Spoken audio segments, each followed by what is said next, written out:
The schoolhouse door crashed open with such force that chalk dust exploded from the blackboard like gun smoke. Jonas Cutter stood there 6'4" of weathered muscle and determination, his shadow swallowing the afternoon light. "Miss Walker," his voice rumbled like distant thunder. "I need a wife, and you need strong sons to guard your winters." Abigail's lesson book slipped from her frozen fingers. In that moment, her carefully ordered world of primers and poetry, of lonely evenings and resigned solitude, shattered like glass. Friends, let me tell you how a desperate bargain became the greatest love story Redfern Ridge ever witnessed.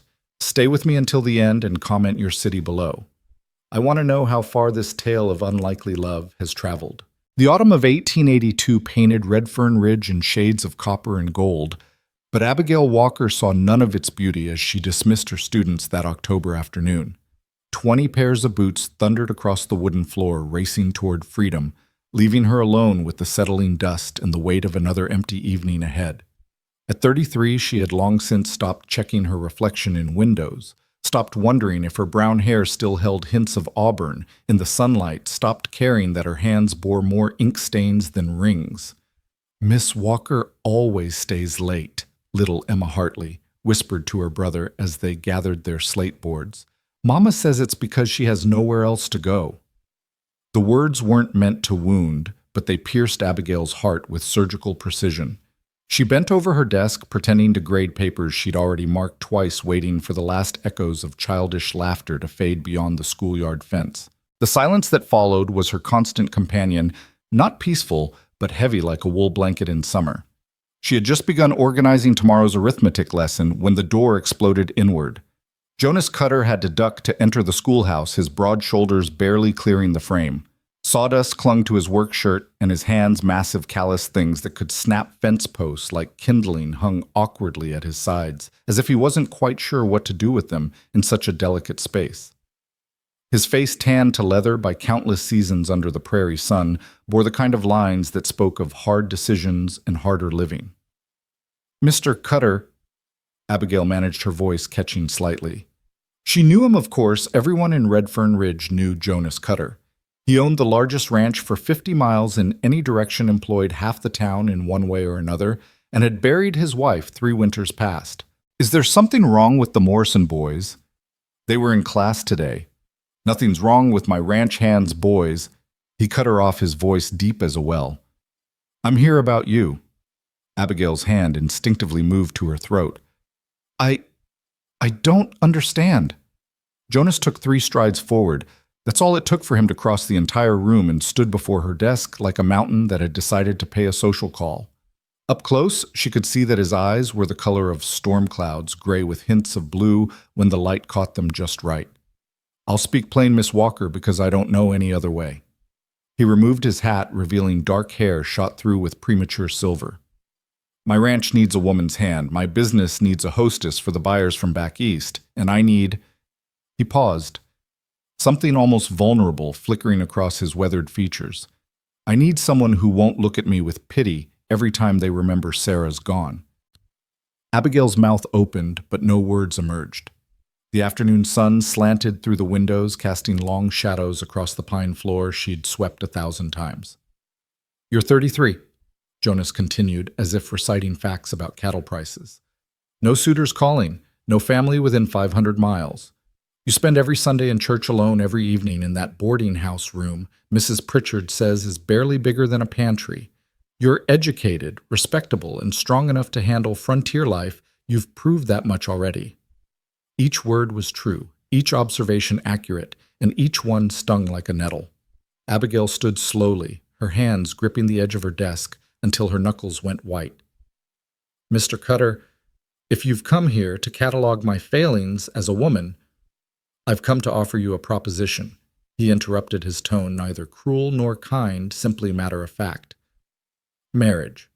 Not the kind young girls dream about with flowers and poetry, but the real kind. Partnership, protection, purpose." He set his hat on one of the small student desks where it looked absurdly large. "I need a wife, Miss Walker. And you, whether you admit it or not, need strong sons to guard your winters." The phrase hung in the air between them like a challenge. Abigail felt heat rise to her cheeks, though whether from anger or something else she couldn't say. "You speak of marriage like it's a business transaction," she said quietly. "Because that's what it would be," Jonas replied without hesitation.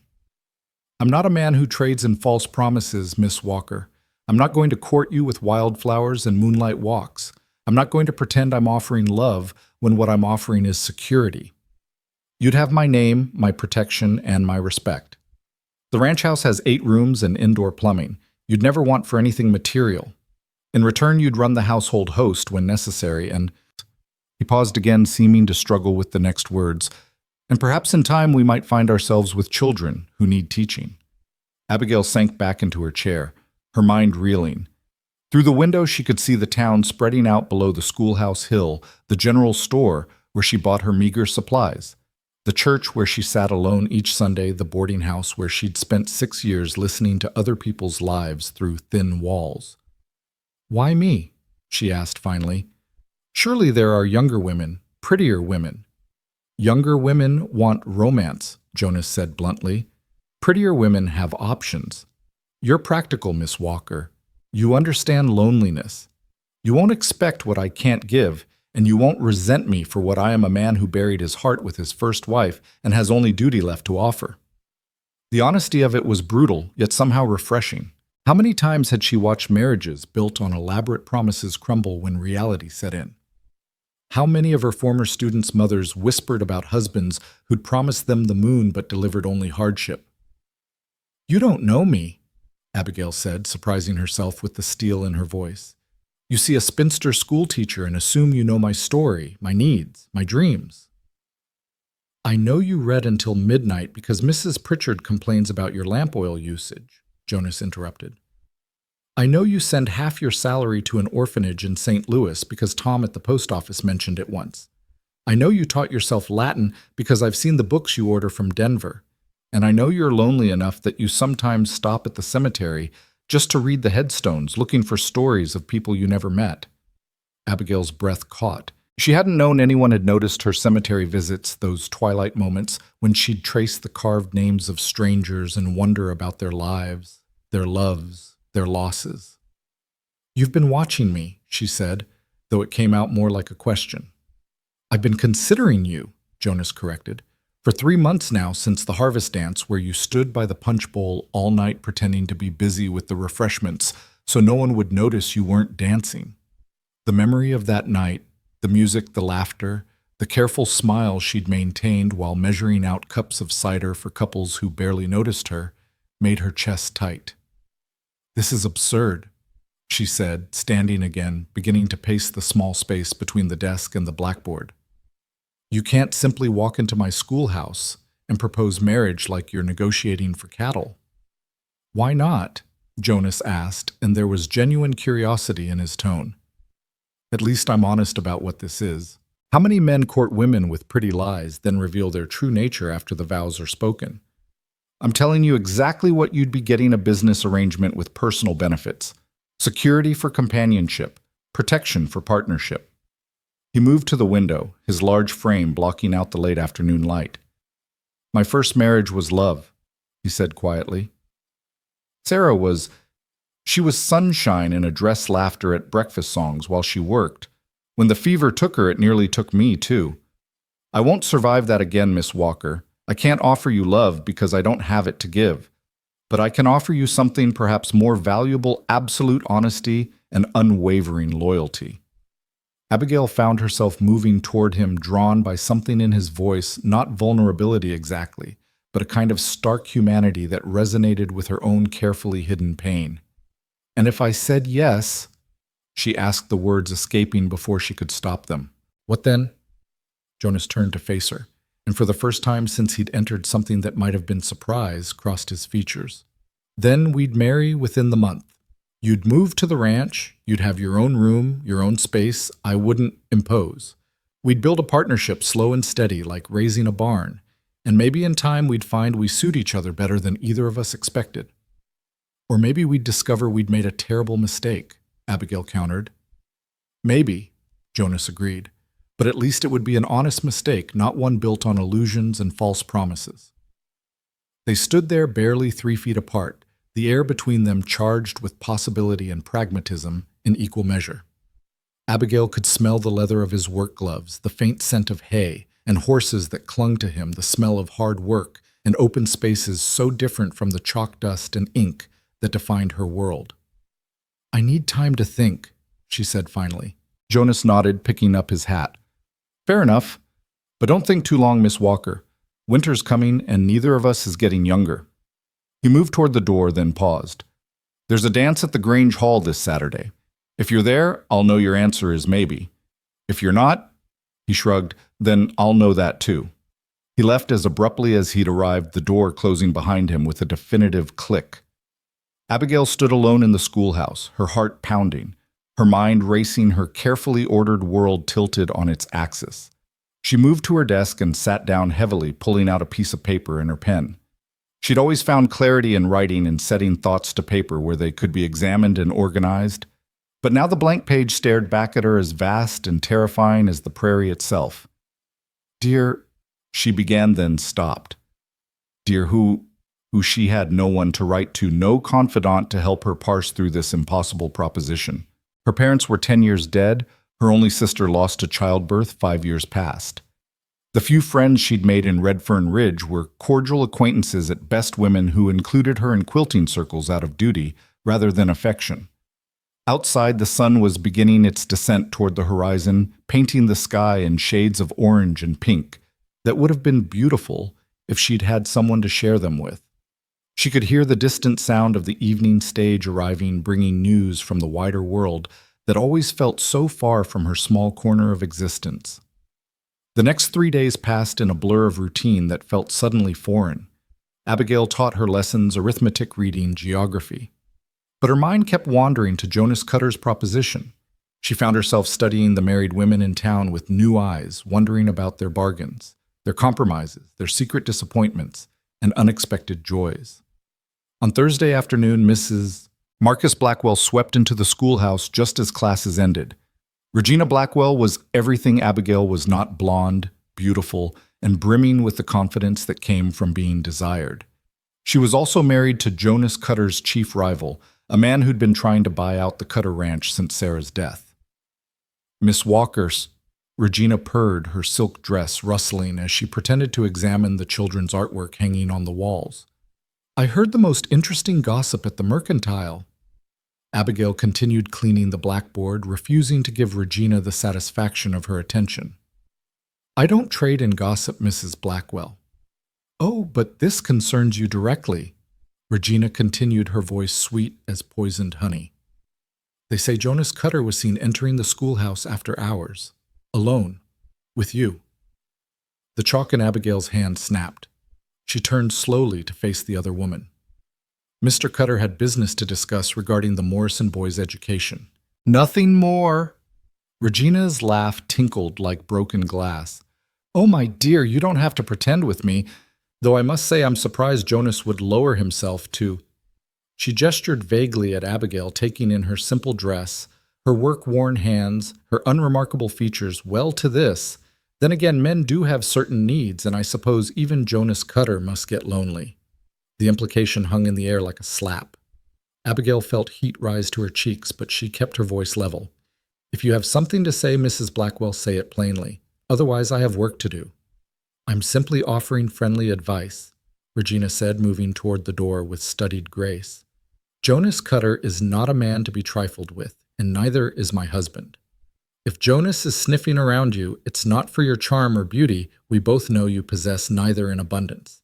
He wants something, and men like him always get what they want one way or another. Just ask his first wife." "Sarah Cutter died of fever," Abigail said coldly. "Everyone knows that." "Everyone knows what Jonas Cutter wants them to know," Regina replied, pausing at the door. "But those of us who've been here longer remember things. How Sarah begged to go back east to her family. How Jonas refused. How convenient that fever was taking her just when she'd threatened to leave without his permission." She smiled, showing too many teeth. "But I'm sure you know what you're doing, Miss Walker. After all, a woman of your limited prospects can't afford to be choosy." She left in a swirl of silk and French perfume, leaving Abigail shaking with rage and something else, doubt. Was there truth to Regina's poison, or was it merely the venom of a woman whose husband coveted what Jonas possessed? That evening, Abigail found herself at the boarding house dinner table, pushing food around her plate, while Mrs. Pritchard and the other boarders chattered about inconsequential things. Her room afterward felt smaller than ever, the walls pressing in like the sides of a coffin. She tried to read, but found her eyes sliding over the words without comprehension. Finally, she pulled out paper and began to write. Not a letter this time, but lists. Reasons to accept. Security. Respectability. A home of my own. The possibility of children. Escape from this crushing loneliness. Honest arrangement. No false expectations. Reasons to refuse. No love. Regina's warnings. The fear of trading one prison for another. My independence such as it is. The unknown nature of Jonas's true character. The finality of it. She stared at the lists until the words blurred. Then on impulse she added one more item to the first list. He noticed I visit the cemetery. It was such a small thing, yet somehow it mattered. In 6 years no one else had noticed, or if they had, they hadn't cared enough to mention it. Jonas Cutter, for all his bluntness, had been paying attention. Friday dawned gray and cold with the kind of wind that cut through wool as if it were cotton. Abigail taught her lessons mechanically, her mind elsewhere. During the lunch break, she overheard 2 of her older students talking. Pa says Mr. Cutter's going to lose the north pasture to Mr. Blackwell, Tommy Morrison said, unwrapping his sandwich. Says Mr. Blackwell's got some paper that proves it was never really Mr. Cutter's land to begin with. That's a lie, his brother Jake shot back. Mr. Cutter's owned that land since before we were born. Mr. Blackwell's just jealous because Mr. Cutter's ranch is bigger and better. Pa says Mr. Cutter's vulnerable now without a wife, Tommy insisted. Says a man alone is easy prey for vultures like Blackwell. Abigail's hand stilled on her own lunch. Was that part of Jonas's reasoning? Did he need a wife? Not just for companionship, but for protection against those who would see a widower as weak. The thought should have offended her, being wanted as a shield rather than for herself. But instead it oddly comforted her. She understood being useful. She'd built her entire life around it. That afternoon, as her students filed out, young Emma Hartley lingered behind. The 8-year-old approached Abigail's desk with the solemnity of someone bearing important news. Miss Walker, she said quietly, my mama wants you to know something. Abigail knelt to the child's level. What is it, Emma? She says to tell you that Mr. Cutter is a good man. She says he was real gentle with Mrs. Sarah when she was sick, and he held her hand until the very end. Mama was there. She helped nurse Mrs. Sarah. She says don't believe everything Mrs. Blackwell says because Mrs. Blackwell is mean and tells lies. The child delivered this message with careful precision, then added on her own, I think Mr. Cutter is nice. He gave me a peppermint once when I was crying because Tommy Morrison pulled my braids. Before Abigail could respond, Emma was gone, running to catch up with her brother. Abigail stood slowly, her heart doing strange things in her chest. Mrs. Hartley was a midwife, a woman who'd seen birth and death in equal measure. If she vouched for Jonas Cutter's character, that carried weight. Saturday arrived with unexpected sunshine, the kind of crisp autumn day that made the prairie grass look like spun gold. Abigail spent the morning in an agony of indecision. She pulled out her best dress, a deep green wool that brought out what little color her eyes possessed, then put it away, then pulled it out again. Going somewhere special?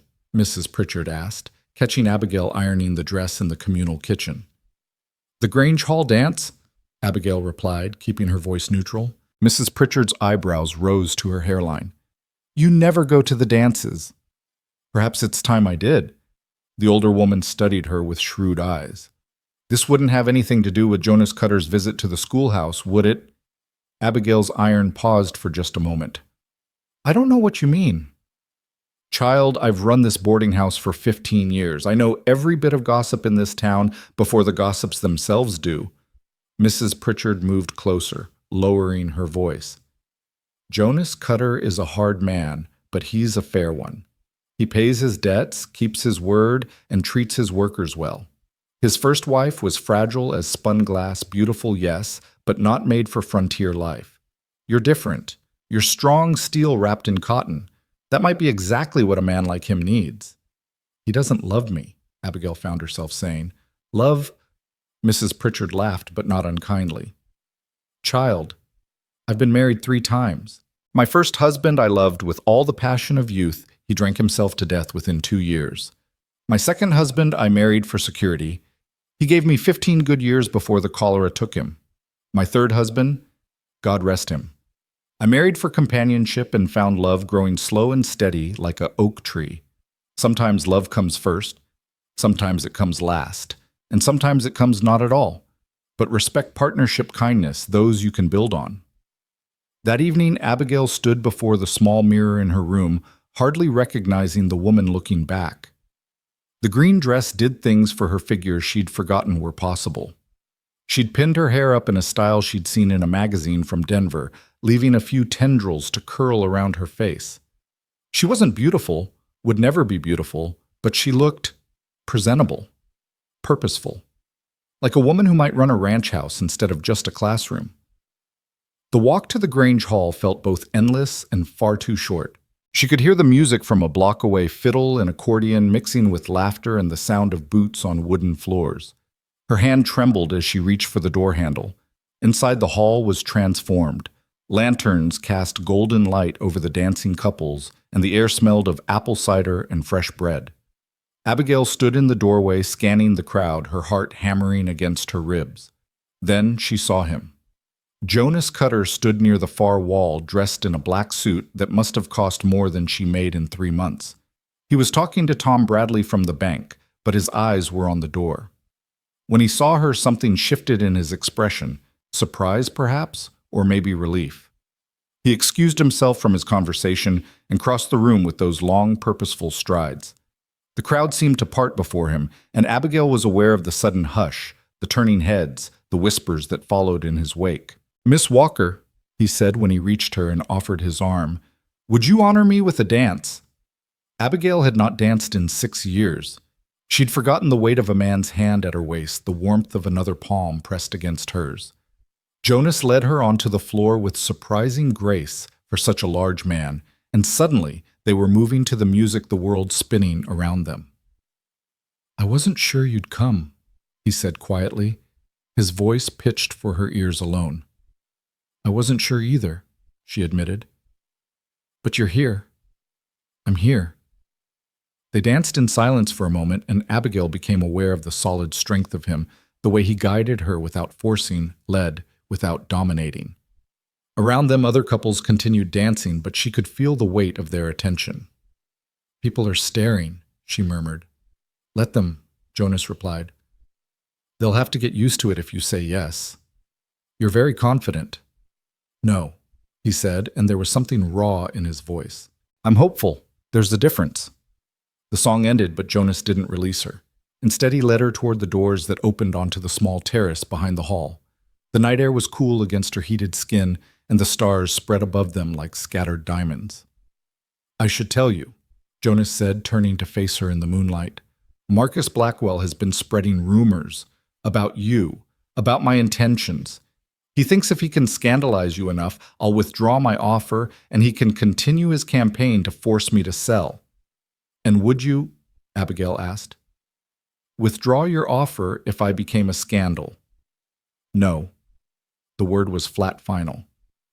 "But you should know what you're walking into. Blackwell wants my land. He'll use any weapon he can find, including you." "I'm not afraid of Marcus Blackwell," Abigail said, surprising herself with the truth of it. "You should be," Jonas said seriously. "He's dangerous when cornered, and marrying me would corner him." "Then why?" "Because I'm tired of being alone." Jonas interrupted the word, seeming to surprise him as much as her. "Because I see you in that schoolhouse day after day, pouring yourself into those children who aren't yours, going home to empty rooms. And I think we're both wasting our lives on isolation when we could build something together." He reached into his jacket and pulled out a small velvet box. "This was my mother's," he said, opening it to reveal a simple gold band with a single small diamond. "Not Sarah's. I buried her ring with her. This one came from Ireland with my mother when she was just 17. She built a life from nothing in a new country with a man she'd never met before her wedding day. They had 43 years together before she died. Not all of them were happy, but none of them were wasted. Abigail stared at the ring, this tangible symbol of the momentous choice before her. "If I say yes," she said slowly, "I have conditions." Jonas's mouth quirked in what might have been approval. "Name them." "I continue teaching until we have children of our own to raise." "Agreed." "I want my own space, my own room, until—" She paused, heat rising to her cheeks, "until we both decide otherwise." "Agreed."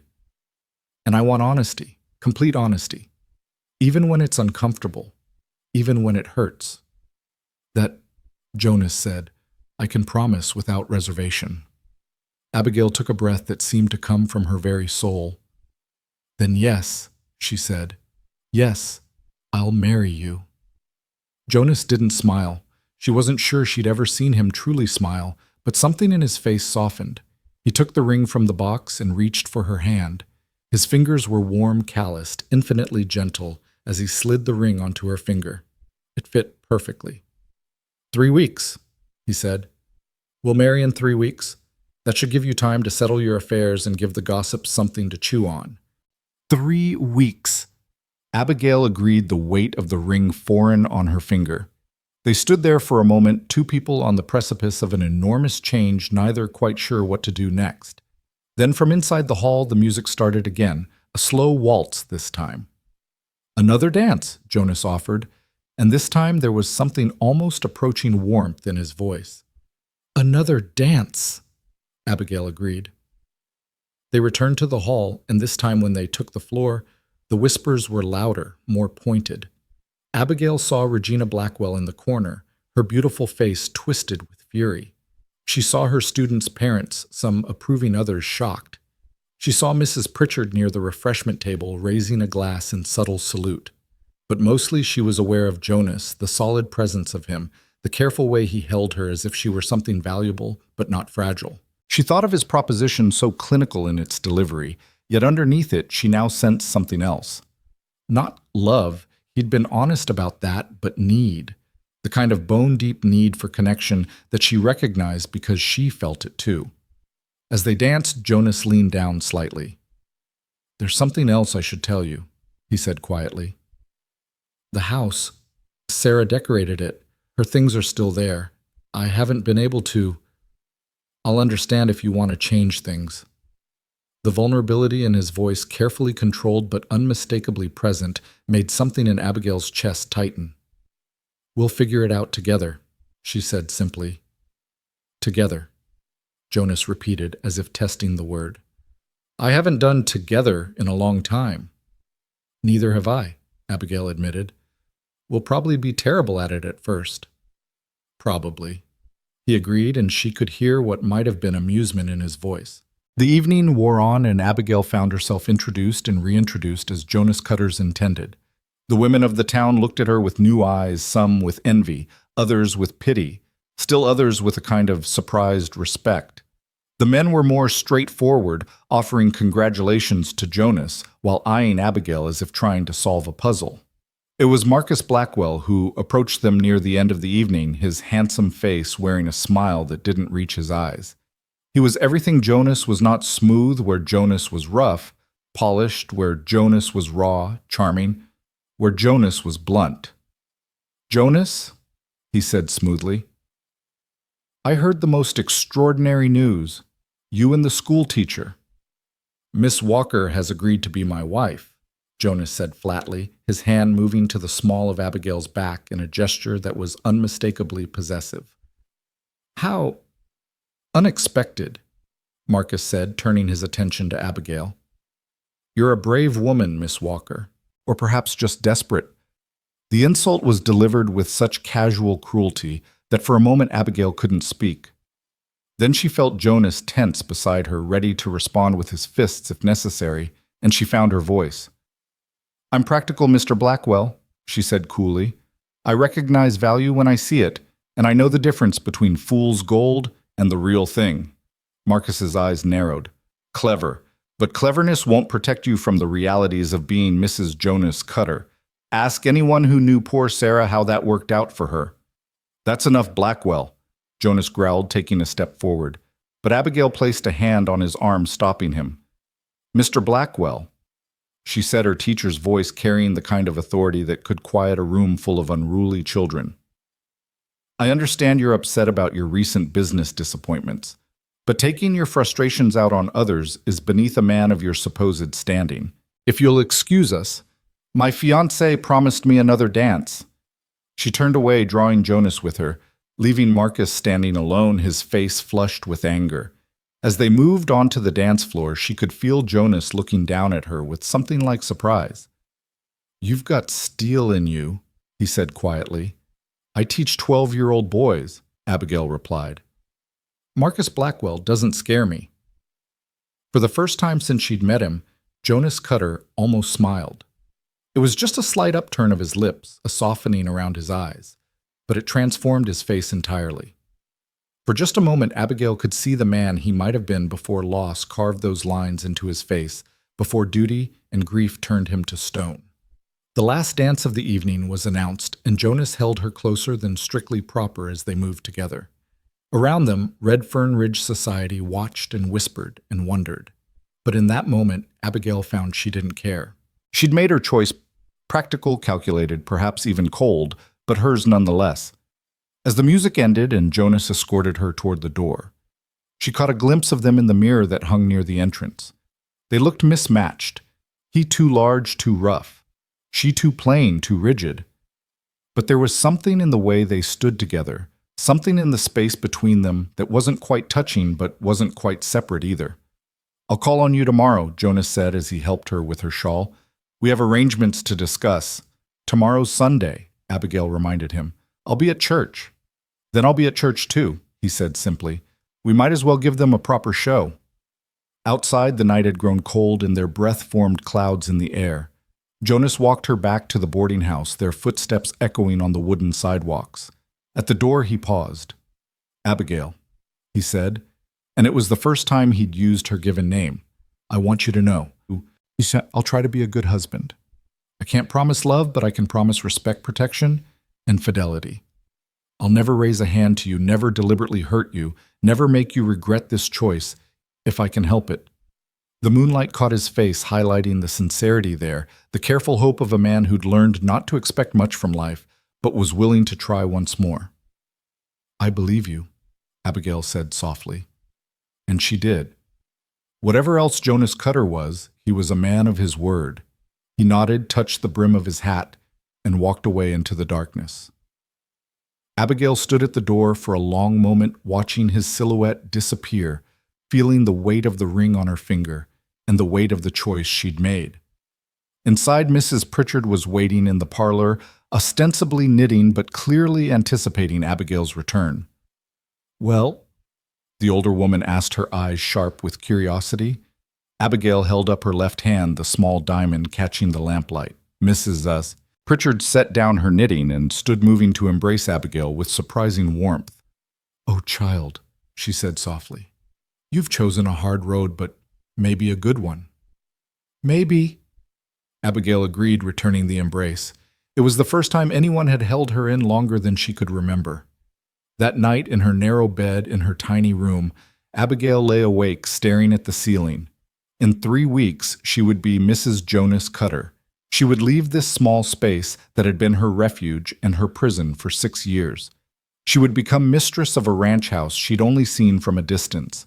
She would share her life with a man who promised everything except love. The thought should have terrified her.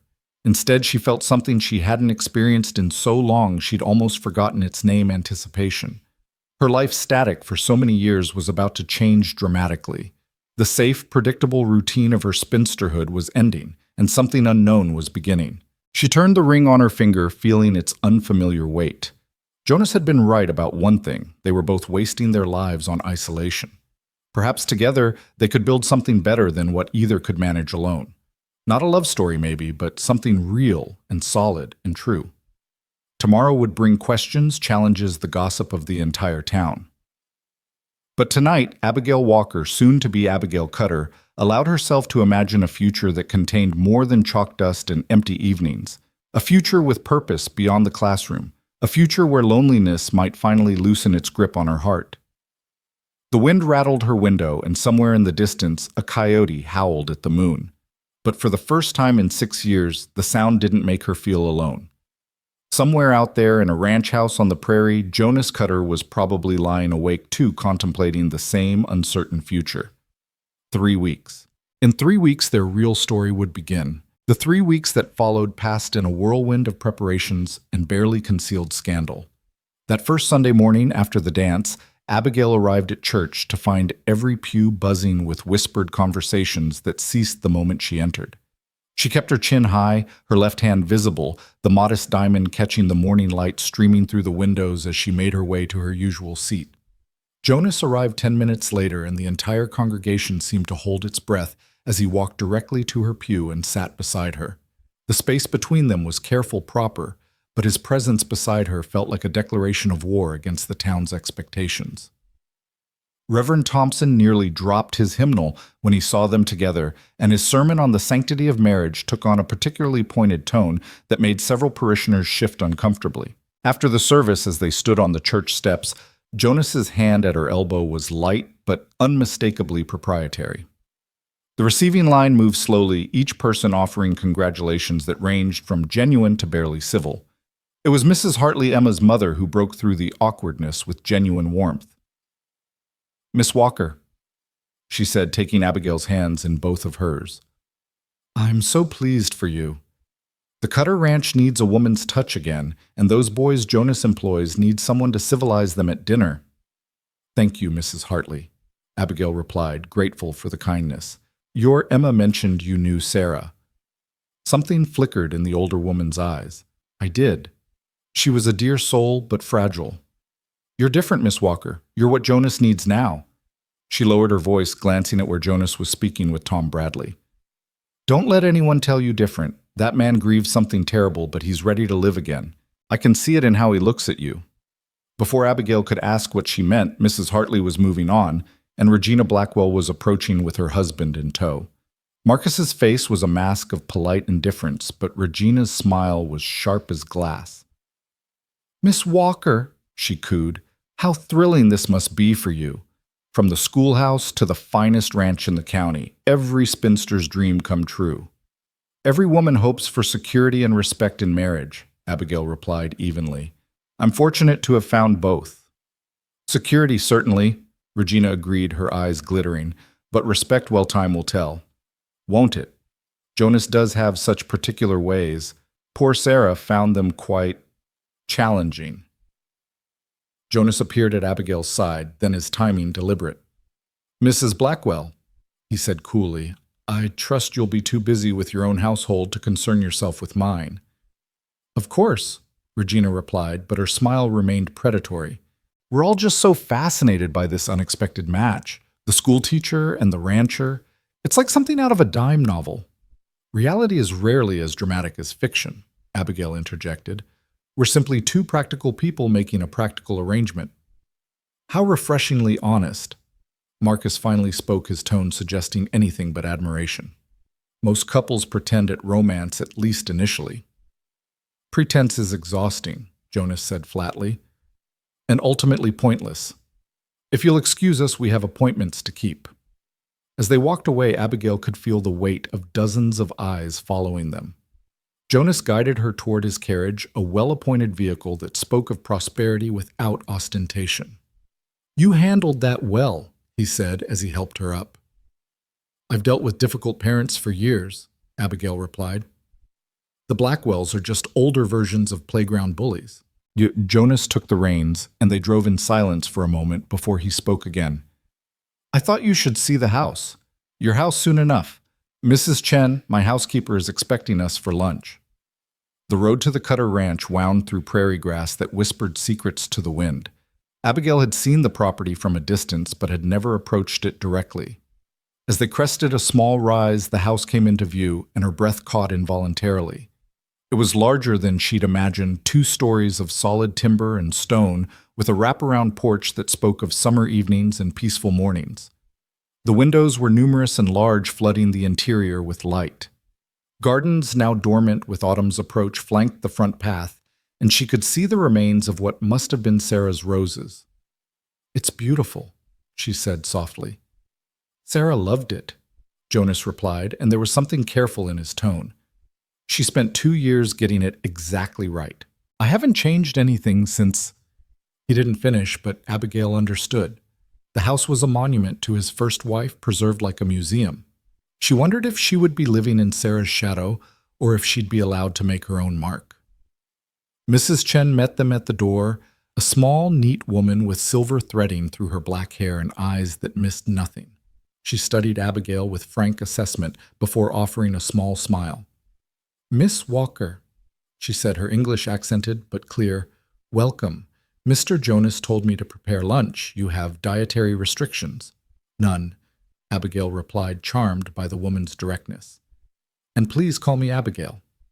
Mrs. Chen's smile widened slightly. "I call you Miss Abigail. Mr. Jonas says you stay teacher until wedding, after you Mrs. Cutter." The tour that followed was surreal.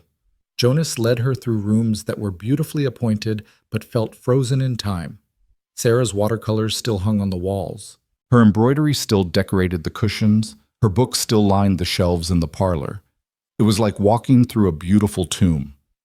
The room that would be Abigail's was at the end of the upstairs hallway, separated from the master bedroom by 2 other rooms. It was spacious and bright with windows facing east toward the sunrise. The furniture was simple but well made, and Abigail noticed with relief that it bore no obvious marks of Sarah's presence. "This was meant to be a nursery," Jonas said from the doorway, not entering the room. We never needed it for that purpose. Mrs. Chen has prepared it for you, but you can change anything you like." "It's perfect," Abigail said, running her hand along the smooth wood of the dresser. "The light is beautiful." "There's a small room adjoining that could be a study," Jonas continued.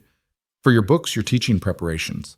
I know you'll want to continue until—" The unfinished sentence hung between them. "Until children came. Until their practical arrangement produced its most practical result." Lunch was a quiet affair, the 3 of them eating Mrs. Chen's excellent beef stew while discussing household matters. Jonas explained the ranch routine, the rhythm of life dictated by cattle and seasons. Mrs. Chen outlined her duties and made it clear she expected Abigail to take over menu planning and household management after the wedding. "Mrs. Sarah, she not interested in kitchen?" Mrs. Chen said with diplomatic neutrality. "She like gardens, painting, music. You?" "I'm interested in everything that makes a household run smoothly," Abigail replied. "I've been managing my own affairs for years, but I'd be grateful for your guidance with a house this size." Mrs. Chen nodded approvingly. "You practical. Good. Ranch house needs practical woman." After lunch, Jonas took her to see the rest of the property. The barn was enormous, housing dozens of horses and the equipment needed for a working ranch. The bunkhouse where the unmarried ranch hands lived was set at a respectful distance from the main house.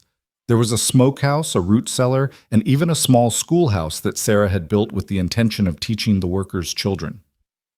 "It was never used," Jonas explained as they stood in the dusty space. "Sarah fell ill before she could start teaching, but it's well built if you wanted to continue working with children here instead of in town." Abigail turned slowly, taking in the neat rows of desks, the pristine blackboard, the unopened boxes of supplies. Another monument to unfulfilled dreams. "Perhaps," she said carefully, "once I understand what my duties at the house require." The ride back to town was conducted mostly in silence, but it was a comfortable quiet, the kind that didn't demand filling. As they neared the boarding house, Jonas finally spoke. "I've arranged for Mrs. Patterson to make your wedding dress. She has your measurements from the church auxiliary, and she'll come by tomorrow for a fitting." Abigail looked at him in surprise. "That's very thoughtful." "Practical," he corrected, but there was something in his expression that suggested otherwise. "A rancher's wife needs to look the part. I've also opened an account for you at the mercantile. Get whatever you need." "Jonas, I have my own money." "Which you've been sending to that orphanage in St. Louis," he interrupted. "Continue doing so if you wish, but your personal needs are my responsibility now." The statement should have rankled, should have felt like a loss of independence. Instead, Abigail found herself oddly moved by the matter-of-fact way he'd assumed the role of provider. The next 2 weeks flew by in a blur of preparations. Mrs. Patterson, the town's best seamstress, proved to be a romantic at heart, creating a wedding dress of ivory silk that managed to be both elegant and practical. The bodice was fitted but not restrictive, the skirt full but not cumbersome. When Abigail first tried it on, she barely recognized herself. "You look like a bride," Mrs. Pritchard said, tears in her eyes. "A real bride." "I am a real bride," Abigail replied, though she understood what the older woman meant. She looked like someone who was marrying for love, not logic. Her students were torn between excitement and dismay at the news. Emma Hartley cried when Abigail announced she would be leaving at the end of the week, while Tommy Morrison declared that Mr. Cutter was lucky to get the only teacher who could make arithmetic interesting. It was young Jake Morrison who asked the question everyone was thinking. "Do you love him, Miss Walker?" Abigail looked at the expectant faces of her students. These children she'd poured her heart into for 6 years and chose honesty tempered with kindness. "There are many kinds of love, Jake," she said carefully. "The love in stories and songs is just one type. There's also the love that grows from respect, from partnership, from building something together. Mr. Cutter and I are starting with respect. The rest, we'll see what grows." The town council hired her replacement with unusual speed, a young man fresh from teachers' college who seemed terrified of the children and even more terrified of Abigail. She spent her remaining days training him, trying to convey 6 years of experience in a handful of afternoons. Jonas came by the schoolhouse each evening to drive her home, a gesture that set tongues wagging, but which Abigail found unexpectedly pleasant. They would talk about ranch business, about the children, about anything except the approaching wedding that loomed ever larger. 3 days before the ceremony, Marcus Blackwell made his move. Abigail was alone in the schoolhouse packing up her personal belongings when he entered without knocking. "Miss Walker," he said, closing the door behind him with deliberate care. "We need to talk." Abigail straightened her hand, moving instinctively toward the heavy paperweight on her desk.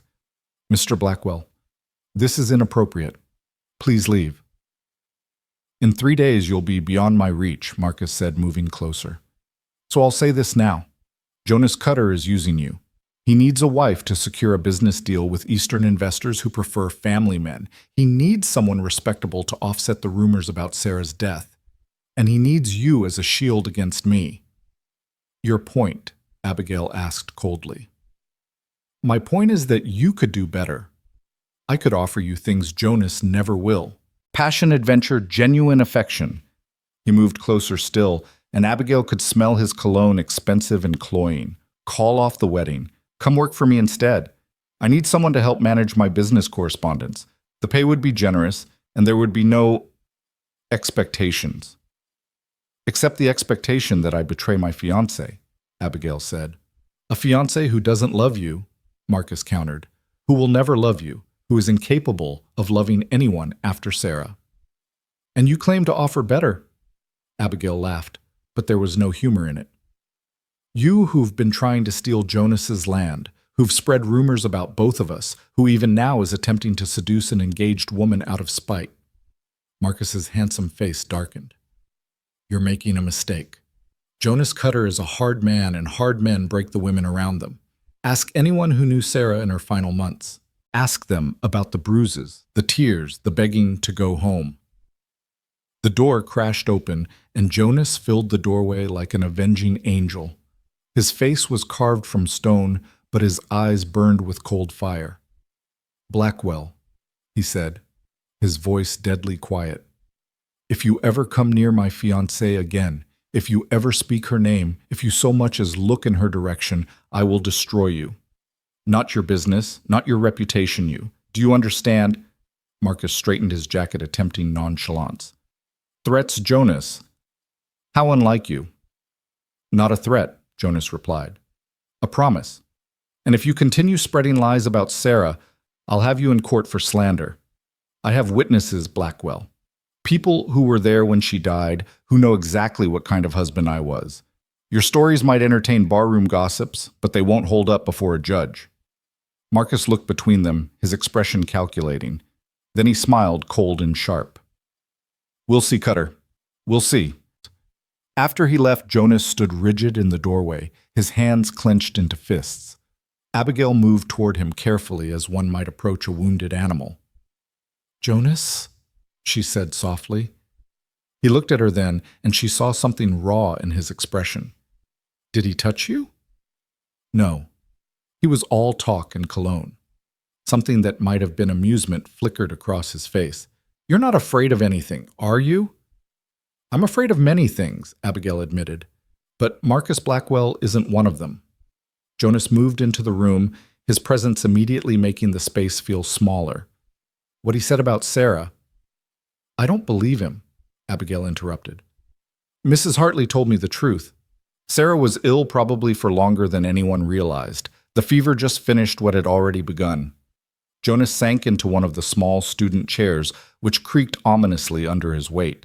He looked absurd there, this giant of a man in a child's seat, and somehow that made him seem more human than he'd ever appeared before. "She was homesick," he said quietly. That much was true. She missed Boston, missed her family, missed the life she'd imagined we'd have. I promised her civilization, and I gave her prairie grass and cattle drives. She never complained, not directly, but I could see her fading like a flower without water. Abigail sat on the edge of her desk, close enough to touch him, but maintaining careful distance. "You can't blame yourself for that." "Can I?" Jonas looked up at her. "I knew she wasn't suited for this life, but I wanted her anyway. I thought love would be enough. I thought I could be enough. And now I know better. That's why I chose you, Abigail. Not because you're second best or convenient, but because you're strong where Sarah was fragile. You see this life as it is, not as you wish it were." The honesty of it should have hurt, but instead Abigail found it oddly comforting. She was chosen not despite her practicality, but because of it. "In 2 days we'll be married," she said quietly. "Are you certain this is what you want?" Jonas stood, and suddenly he was very close, close enough that she could see the flecks of blue in his gray eyes. "I'm certain that we can build something real together, something lasting. Not a fairy tale, but something better, a partnership based on truth." He raised his hand as if to touch her face, then seemed to think better of it, letting it fall. "I should go. It's not proper for us to be alone here." "Since when have we cared about proper?" Abigail asked with a small smile. "Since I promised to protect your reputation," Jonas replied seriously. "I mean to be a good husband, Abigail. That starts with being a proper fiancé." The wedding day dawned clear and cold with the kind of crisp autumn air that made the whole world seem sharper, more defined. Abigail stood before the mirror in her room at the boarding house, barely recognizing the woman reflected there. The ivory dress fit perfectly, and Mrs. Pritchard had helped pin her hair into an elegant arrangement with small white asters from the late-blooming garden. "You're beautiful," Mrs. Pritchard said, tears streaming down her weathered cheeks. "I know you don't believe it, but you are." The church was fuller than Abigail had expected. It seemed the entire town had turned out to witness the marriage of the spinster schoolteacher and the widowed rancher. She stood at the back door, her bouquet of prairie roses and sage trembling slightly in her hands, listening to the murmur of voices inside. Then the music started, and there was no more time for doubt. The walk down the aisle felt both endless and instant. She was aware of faces turning toward her, some smiling, some skeptical, some merely curious. But at the altar, Jonas waited, and the look on his face when he saw her made everything else fade away. It wasn't love, not the kind poets wrote about, but it was something, appreciation perhaps, or recognition. He looked at her like a man seeing dawn after a very long night. Reverend Thompson performed the ceremony with appropriate solemnity, though his voice caught slightly when he asked if anyone objected. The pause stretched longer than usual, and Abigail was acutely aware of Marcus Blackwell, in the third row, his jaw clenched but silent. When Jonas slipped the ring onto her finger, a different ring from the engagement band. This one, a simple gold band that had belonged to his grandmother. His hands were steady, warm, certain. When he promised to love, honor, and cherish, his voice carried the weight of a man who understood the gravity of vows. And when Reverend Thompson pronounced them man and wife, telling Jonas He could kiss his bride time seemed to slow. Jonas lifted her veil with careful hands, and for a moment they simply looked at each other. Two people who had chosen practicality over passion, partnership over romance. Then he leaned down and kissed her. It was meant to be a brief ceremonial touch, but the moment his lips met hers, something electric passed between them. Abigail's hand came up instinctively to rest against his chest, and she felt his sharp intake of breath.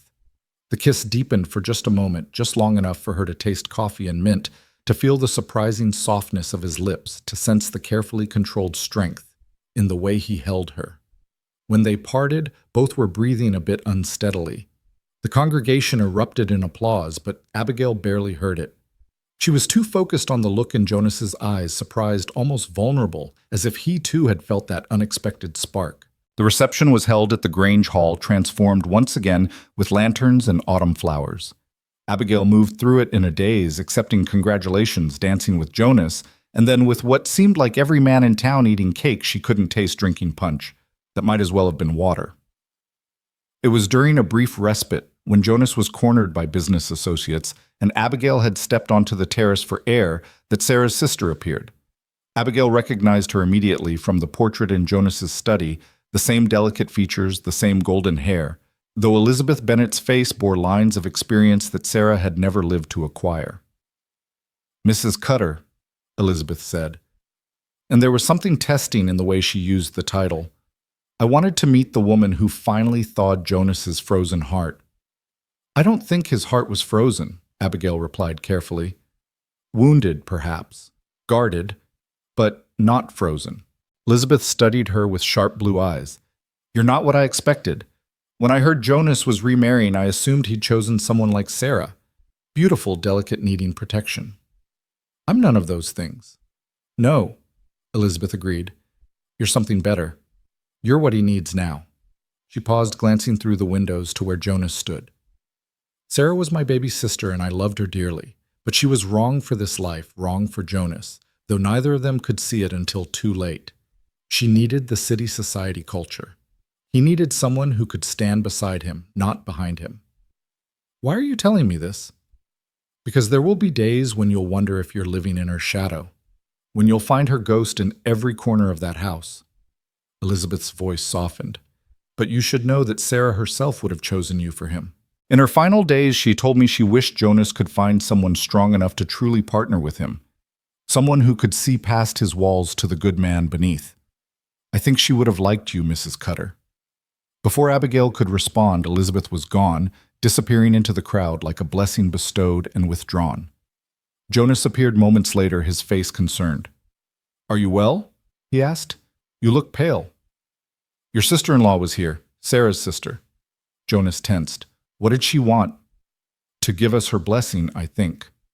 Something in Jonas's shoulders relaxed. Elizabeth always was more perceptive than the rest of the Bennett family. They blamed me for taking Sarah west, but Elizabeth understood that Sarah chose this life even if it didn't choose her back. The evening was winding down, the older couples departing, the younger ones growing rowdier with each passing hour. Jonas touched her elbow gently. "We should go," he said quietly. "Mrs. S. Chen will have prepared supper, and you must be exhausted." The ride to the ranch was conducted in silence, but it was charged with new awareness. Abigail was acutely conscious of Jonas beside her, of the ring on her finger, of the way the moonlight caught his profile. This was her husband now, this complicated, wounded, strong man who had chosen her for exactly who she was. The house was lit warmly when they arrived, Mrs. Chen having prepared everything before discreetly retiring to her quarters. There was food laid out in the dining room, wine breathing on the sideboard, fires crackling in the main rooms.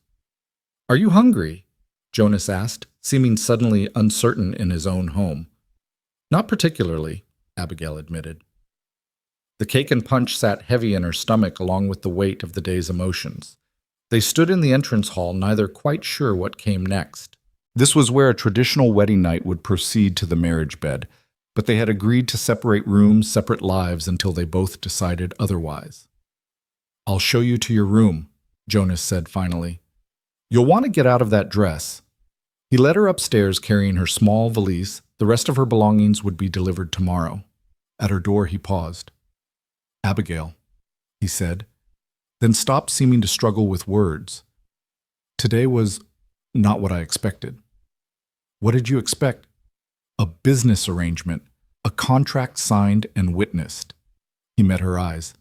But when I saw you in that church, when I kissed you, he shook his head. I don't know what this is between us, but it's not simple. No, Abigail agreed softly. It's not simple. They stood there, two people on the threshold of a new life, neither quite brave enough to step forward, neither quite willing to step back. Finally, Jonas raised her hand to his lips, pressing a gentle kiss to her knuckles. Good night, Mrs. Cutter. Good night, Mr. Cutter. She closed the door and leaned against it, her heart racing. Through the wood, she could hear his footsteps moving down the hall, the sound of his own door opening and closing. She was married now, but sleeping alone. Bound but separate. Connected, but apart. She moved to the window and looked out at the prairie spreading endlessly under the stars. Somewhere out there, coyotes hunted and wind sang through grass, and life continued its ancient dance.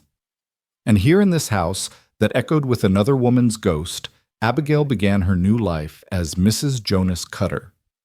She changed out of her wedding dress, carefully hanging it in the wardrobe that smelled of cedar and lavender. The nightgown Mrs. Pritchard had insisted she buy seemed too fine for sleeping alone, but she put it on anyway, a silk acknowledgement of her new status. The bed was large and comfortable, the sheets crisp and clean, but sleep wouldn't come. Every sound in the house seemed magnified, the settling of wood, the whisper of wind through gaps in the windows, and from down the hall the faint sound of Jonas moving in his own room. Was he also lying awake wondering what they'd done? Was he thinking of Sarah in this same house, in that same room? Or was he thinking of that kiss at the altar, that moment when their practical arrangement had suddenly felt like something more? A soft knock at the door made her sit up, heart pounding. Abigail. Jonas's voice was quiet. Are you awake? Yes, she called back, pulling a shawl around her shoulders before opening the door. He stood in the hallway, still in his wedding clothes, minus the jacket, his shirt sleeves rolled up to reveal strong forearms. In his hands, he held a steaming mug. Mrs. Chen left this, he said, offering her the cup. It's her special tea. She says it helps with sleep on important nights. Abigail took the mug, inhaling the fragrant steamed chamomile and something else. Something sweet and spicy. That's kind of her. She approves of you, Jonas said. That's no small thing. She barely tolerated Sarah, though she'd never say so. Why? Jonas leaned against the doorframe, and for a moment he looked younger, less guarded. Sarah was afraid of her, called her that Chinese woman, and wanted me to hire someone Irish or German. Mrs. Chen knew it, but she stayed because she'd promised my mother she'd look after me. Your mother knew Mrs. Chen. They met in San Francisco years ago. My mother was there with my father for business, and Mrs. Chen was, well, that's her story to tell. But when my parents were killed in that carriage accident 5 years ago, Mrs. Chen came here, said she had a debt to repay. Abigail sipped the tea, feeling its warmth spread through her chest. You collect loyal people. Do I? Jonas seemed genuinely surprised. I've never thought of it that way. Your ranch hands speak well of you. Mrs. Chen traveled hundreds of miles to keep a promise to your mother. Even Elizabeth, who could have hated you, came to give us her blessing. And you? Jonas asked quietly. Why did you say yes? Abigail considered the question, standing there in her doorway in her nightgown, drinking tea with her new husband, who was still essentially a stranger. Because you saw me, she said finally. Not the spinster schoolteacher everyone pitied, not the aging woman everyone overlooked, but me. You saw that I visited the cemetery. You knew about the orphanage. You noticed things no one else bothered to see. I'm good at watching, Jonas admitted. It's safer than participating. But you participated today, Abigail pointed out. That kiss wasn't watching. Even in the dim hallway light, she could see color rise in his cheeks. No, he agreed. That was unexpected. They stood there, the space between them charged with possibility. Then Jonas straightened, stepping back. I should let you rest. Tomorrow will be busy. The hands will want to meet you properly, and there's the household management to review with Mrs. Chen. Jonas? Abigail called as he turned to go. Thank you for the tea, for today, for choosing me.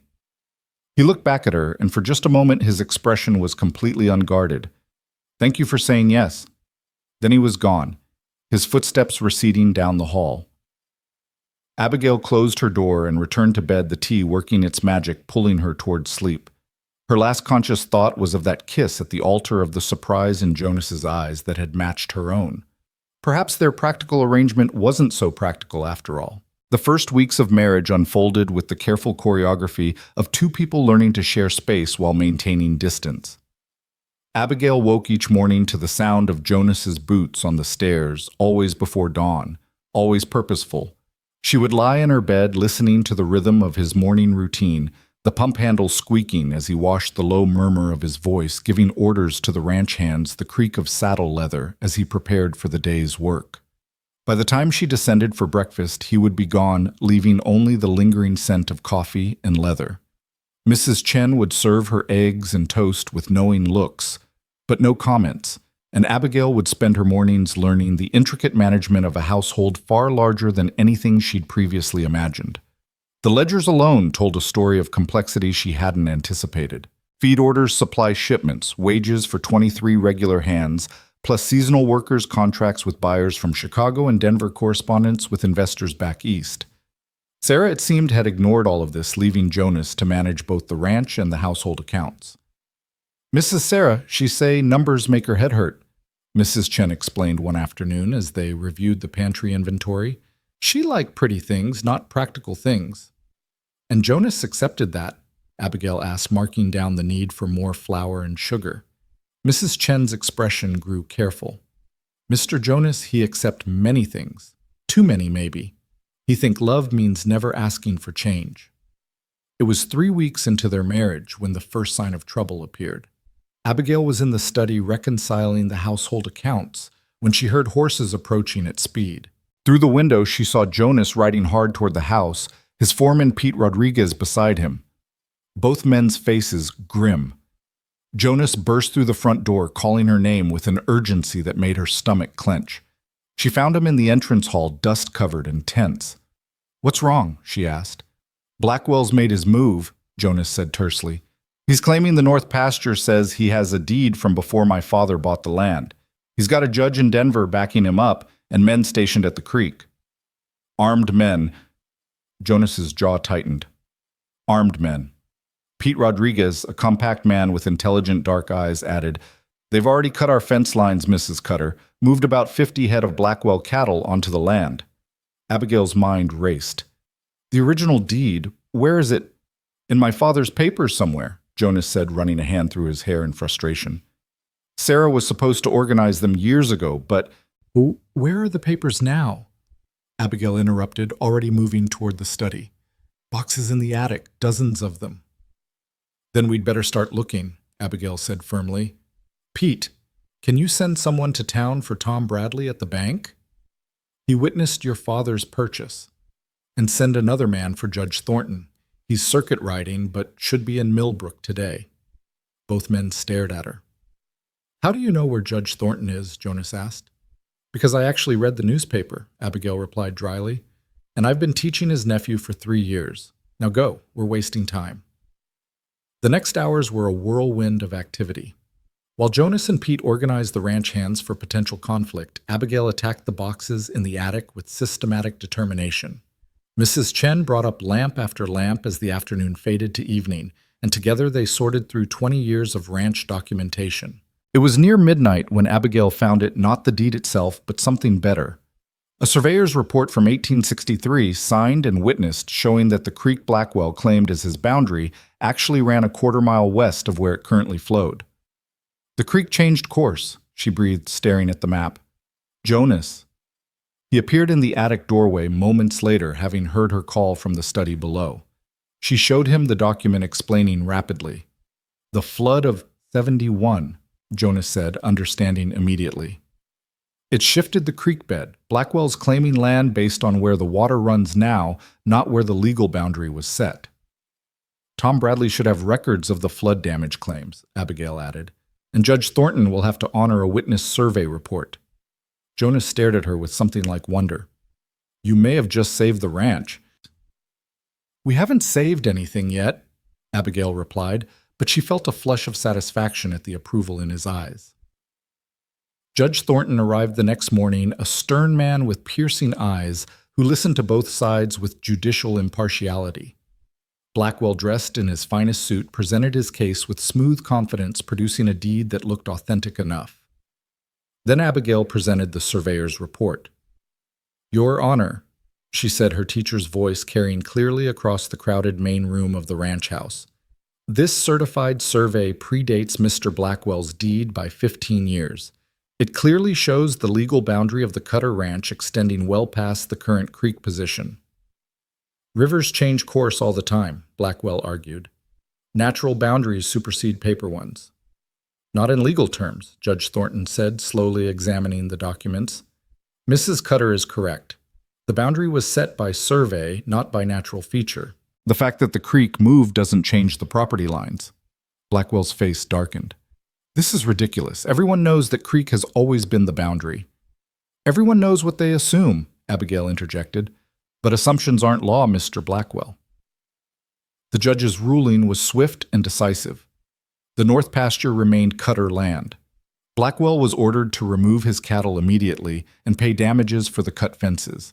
But as he stormed from the house, he paused beside Abigail. This isn't over, he said quietly, his voice venomous. You think you're clever, but you're just a schoolteacher playing at being a rancher's wife. When reality hits, you'll crumble like Sarah did. The difference between Sarah and me, Abigail replied evenly, is that I don't crumble. I'm from harder stock than you imagine, Mr. Blackwell. That night, Jonas found her on the porch wrapped in a shawl against the cool evening air. He sat beside her on the bench, maintaining careful distance as always.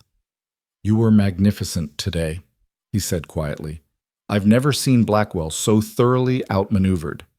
He'll try again, Abigail warned. Men like him don't accept defeat easily. Let him try. With you managing the papers and me managing the ranch, we make a formidable team. The word we hung between them, weighted with new meaning. In the weeks since their wedding, they'd developed a careful routine of parallel lives intersecting at meals and household business, but maintaining their agreed-upon distance. But today had been different. Today, they'd worked together, truly together, for the first time. Jonas, Abigail began, then stopped, uncertain how to voice what she was feeling. I know, he said softly. I feel it too. This partnership is becoming something more than we planned. Before she could respond, a shout from the bunkhouse shattered the moment. Smoke was rising from the barn, orange flames licking at the hayloft. Fire! Someone screamed, and suddenly the night erupted into chaos. Jonas was running before the word fully registered Abigail close behind. Ranch hands appeared from everywhere, forming bucket brigades, fighting desperately to save the structure, and more importantly, the horses trapped inside. The wind's pushing it toward the house, Pete shouted over the roar of flames. Jonas didn't hesitate. He plunged into the burning barn, emerging moments later, leading 2 terrified horses. Again and again, he went back until Abigail grabbed his arm. You'll die if you go in again, she said fiercely. There are still 3 horses. Then we go together, she said, already moving. The heat was overwhelming, the smoke choking, but together they managed to free the last of the horses, stumbling out just as part of the roof collapsed. Jonas pulled her against him, both of them coughing, covered in soot and ash. You could have been killed, he said roughly, his hands gripping her shoulders. So could you, she replied, looking up at him through the smoke and chaos. For a moment, the world narrowed to just the 2 of them standing there in the hellish glow of the fire, breathing hard, very much alive. Then Jonas seemed to remember himself, releasing her and turning back to fight the flames. It took 3 hours to bring the fire under control. The barn was a total loss, but they'd saved the horses and kept the flames from spreading to the house, or bunkhouse. As dawn broke gray and smoky, the exhausted ranch hands gathered in the courtyard. This wasn't an accident, Pete said grimly, holding up a charred kerosene can. Someone set this deliberately. All eyes turned to where Blackwell's ranch lay beyond the horizon, but Jonas shook his head. We can't prove anything, and Blackwell's too smart to leave evidence. So he just gets away with it, one of the younger hands demanded angrily. No, Abigail said, her voice cutting through the murmurs. We rebuild. Stronger, better, and we watch more carefully. Mr. Blackwell wants us to retaliate to give him an excuse to escalate. We won't give him that satisfaction. Jonas looked at her covered in soot. Her dress ruined her hair, hanging loose around her shoulders, and something shifted in his expression. You heard Mrs. Cutter hit, he told the men. We rebuild, starting today. The next weeks were a blur of construction and vigilance. Jonas hired extra guardsmen who patrolled the property boundaries day and night. Abigail organized the rebuilding effort with military precision, negotiating with suppliers, managing schedules, keeping the ranch running smoothly despite the chaos. It was during this time that she truly became mistress of the house. The ranch hands, initially skeptical of the schoolteacher bride, now tipped their hats with genuine respect. Mrs. Chen began deferring to her judgment entirely, and even Jonas seemed to see her differently. One evening, as they reviewed building plans in the study, Abigail became aware of Jonas watching her instead of the blueprints. What? She asked, self-conscious. You've changed, he said simply. Or maybe I'm just seeing you clearly for the first time. I'm the same person who said yes to your proposition, Abigail replied. No, Jonas disagreed. That woman was hiding her strength, making herself smaller to fit into the space the world allowed her. This woman, he gestured to her, to the papers spread across the desk, to the entire room that now bore subtle marks of her presence. This woman is who you really are. Before Abigail could respond, Mrs. Chen knocked urgently. Mr. Jonas Ryder's coming, many riders. They rushed to the porch to see a dozen men approaching Blackwell at their head. But these weren't ranch hands, they wore badges, and their leader was a U.S. Marshal. Jonas Cutter. The Marshal called out, I have a warrant for your arrest. On what charge? Jonas demanded, though Abigail could see his body tensing for fight or flight. Murder, Blackwell said with vicious satisfaction. The murder of your first wife, Sarah Cutter. The words hit like physical blows. Abigail heard Mrs. Chen's sharp intake of breath, saw the shock on the ranch hands' faces as they gathered. That's absurd, Abigail said, stepping forward. Sarah died of fever. There are witnesses. New evidence has come to light, the marshal interrupted. A witness who claims to have seen Mr. Cutter administering poison in the days before his wife's death. What witness? Jonas asked, his voice deadly calm. Blackwell's smile was triumphant. Regina remembered something important. How you sent all the servants away the week Sarah died. How you alone tended to her. How you refused to let the doctor see her until it was too late. Because she asked me to, Jonas said through gritted teeth. She was delirious with fever, frightened of strangers. I was trying to comfort her. Tell it to the judge, the marshal said, not unkindly. Mr. Cutter, I need you to come peacefully. Abigail's mind raced. This was Blackwell's ultimate play. With Jonas imprisoned awaiting trial, the ranch would be vulnerable. She'd be alone, unprotected, fighting both legal battles and whoever Blackwell sent to intimidate her. I'm coming with him, she announced. Abigail, no? Jonas began. I'm your wife, she said firmly. Where you go, I go. She turned to Pete. You're in charge of the ranch. Mrs. Chen packed bags for both of us. We'll be staying in town until this farce is resolved. The marshal looked uncomfortable. Ma'am, he's going to jail. Then I'll take a room at the boarding house and visit every day, Abigail replied. But I won't leave my husband to face these lies alone. Something flickered in Jonas's eyes. Surprise, gratitude, and something deeper that made Abigail's heart skip. The ride to town was tense, Blackwell riding alongside them with barely concealed glee. But his satisfaction dimmed when they arrived to find not just the sheriff waiting, but Judge Thornton Tom Bradley, and surprisingly, Elizabeth Bennett. What's the meaning of this? Blackwell demanded. The meaning, Elizabeth said coolly, is that I've come to testify about my sister's death, and I've brought her diary. The courtroom drama that followed was swift and decisive. Elizabeth presented Sarah's diary filled with her own hand describing her illness, her fear, Jonas's tender care. Mrs. Hartley testified about the fever that had swept through the county that year, taking 6 lives.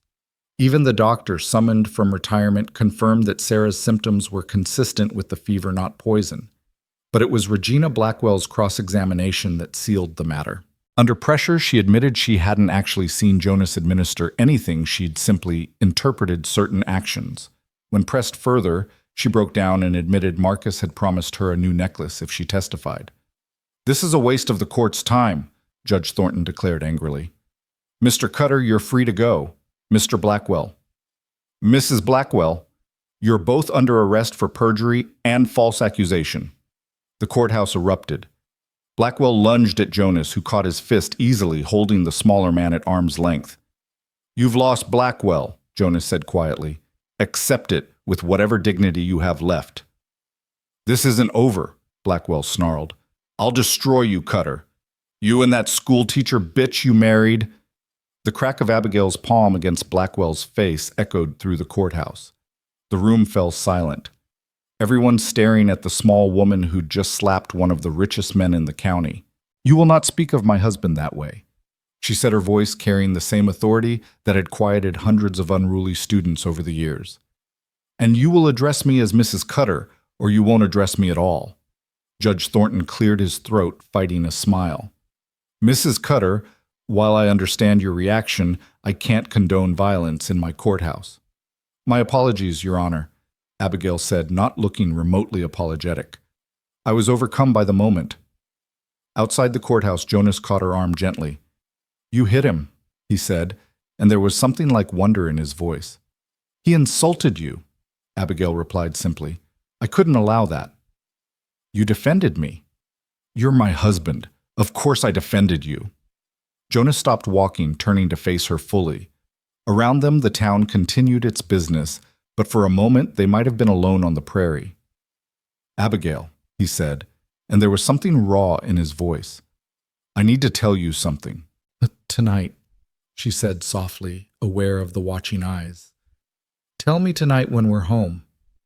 The ride back to the ranch was quiet, but it was a different kind of silence than they'd shared before.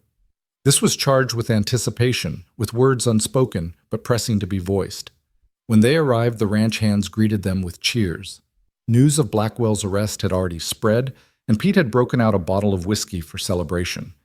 But Jonas waved them off his hand at Abigail's back as he guided her into the house. "Mrs. Chen will take supper in our rooms," he called, and the housekeeper's knowing smile followed them up the stairs. At Abigail's door, Jonas paused. "May I come in?" She opened the door wider in answer. He entered her room for the first time since their wedding night, taking in the small changes she'd made her books on the shelves, her mother's quilt on the chair, the dried wildflowers in a vase by the window. "It looks like you," he said softly. "Warm, welcoming, real." "Jonas," she began, but he held up a hand. "Let me say this," he said, moving to the window, his back to her, as if the words would come easier without eye contact. "When I proposed to you, I thought I was dead inside. I thought Sarah's death had killed my capacity to feel anything beyond duty and responsibility.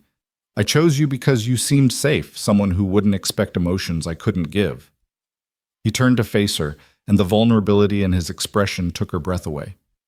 "But you've changed everything, Abigail. The way you fought for the ranch, the way you stood by me today, the way you've made this house feel like a home again.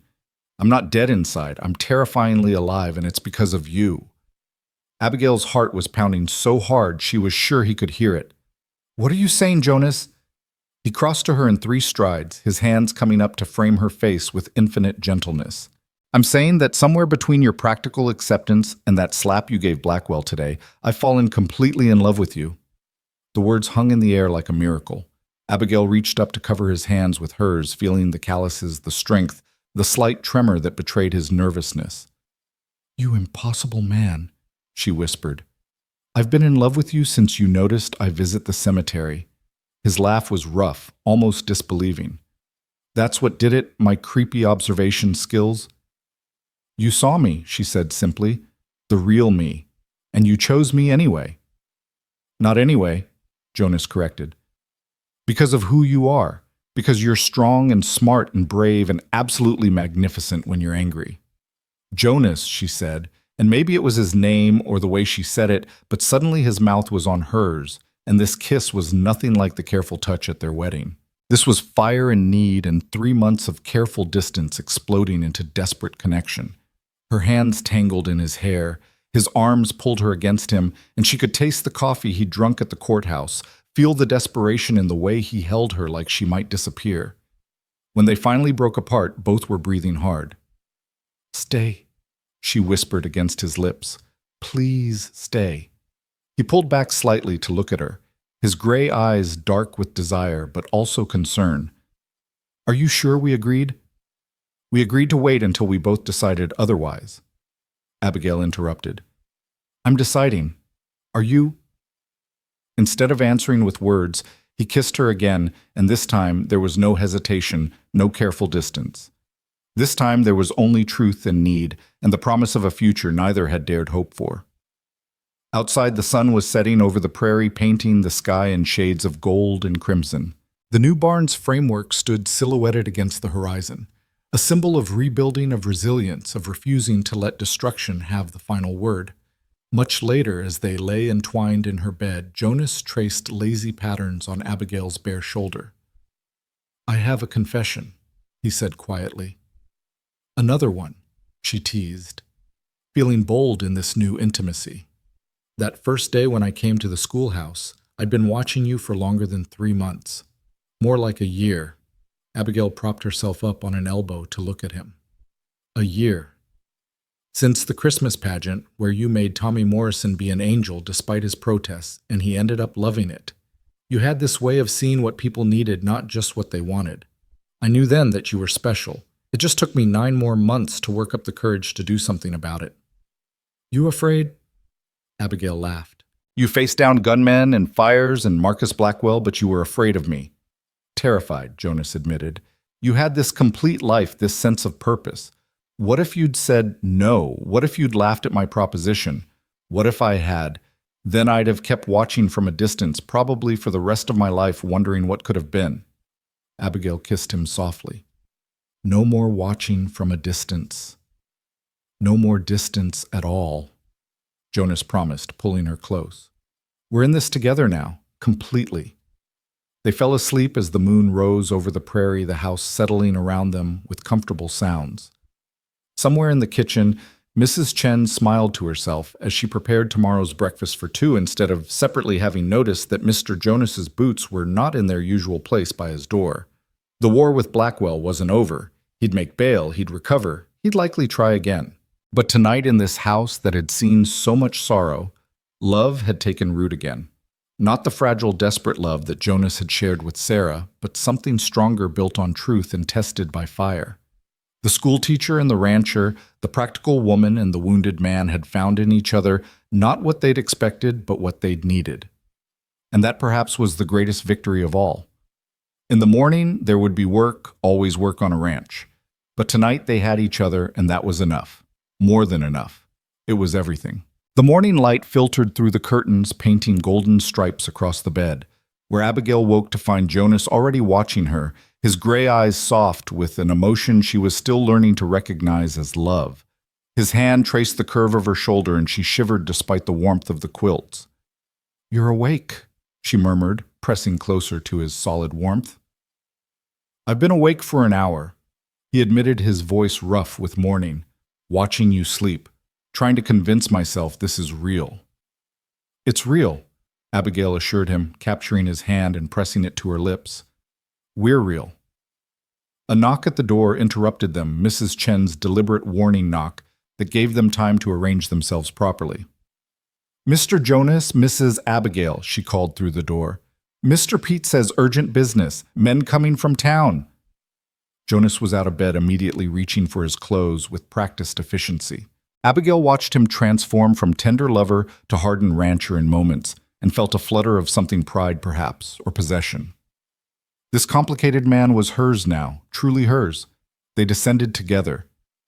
Abigail having dressed hastily in a practical day dress, her hair still loose around her shoulders. Pete Rodriguez waited in the study, his face grim. "Blackwell made bail," he said without preamble. $5,000 posted by some business associates from Denver. He's out, and word is he's gathering men, not ranch hands' guns for hire. Jonas's jaw tightened. How many? Maybe 20, maybe more. They're camping on his property, just waiting. Waiting for what? Abigail asked, though she suspected she knew. For an excuse, Jonas said flatly. Any provocation that would let him claim self-defense when he comes for us. Then we don't give him one, Abigail said firmly. We go about our business, we stay within the law, and we document everything. That's not enough, Pete argued. Mrs. Cutter, with respect, you don't know men like these. They don't need a real excuse, they'll manufacture one. Then we'll be ready, Jonas said. Double the guards. Nobody rides alone. And send word to Judge Thornton about the hired guns. He won't be able to do anything yet, but I want it on record. The next days passed in tense vigilance.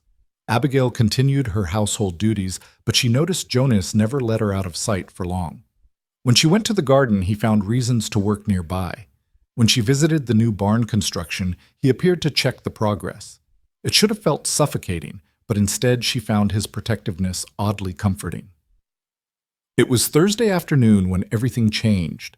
Abigail was in the kitchen with Mrs. Chen planning the week's meals when they heard the school bell ringing. Not the church bells that summoned the town for services or emergencies, but the school bell, the one from the old schoolhouse on the ranch that Sarah had built.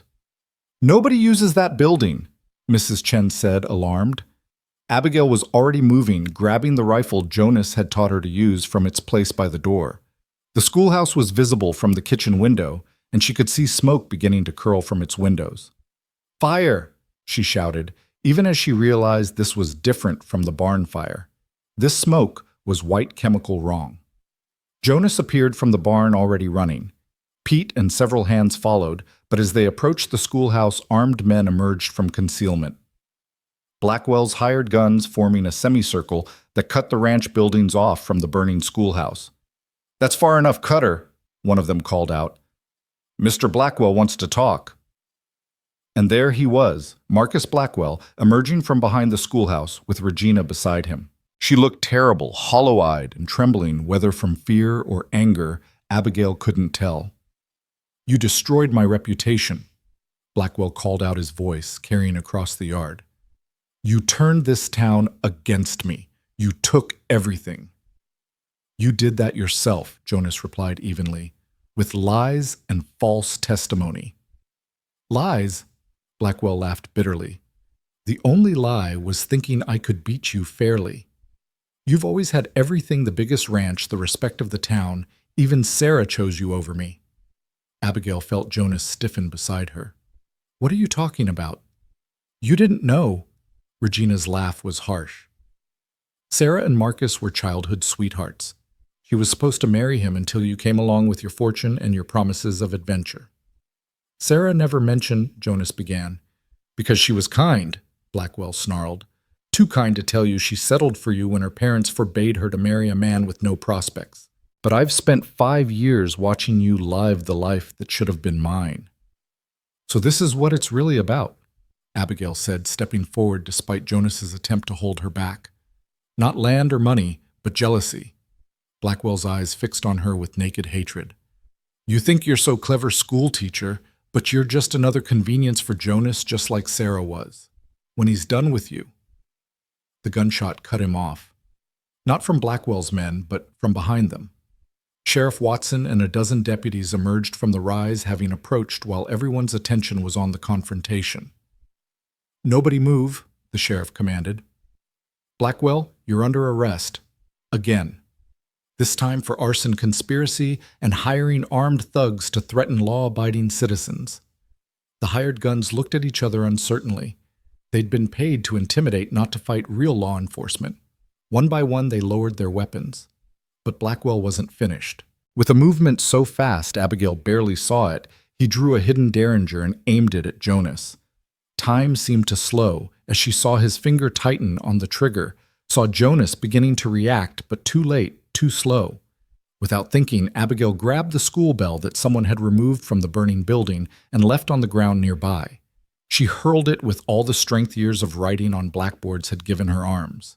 The bell struck Blackwell's hand just as he fired, sending the shot wide.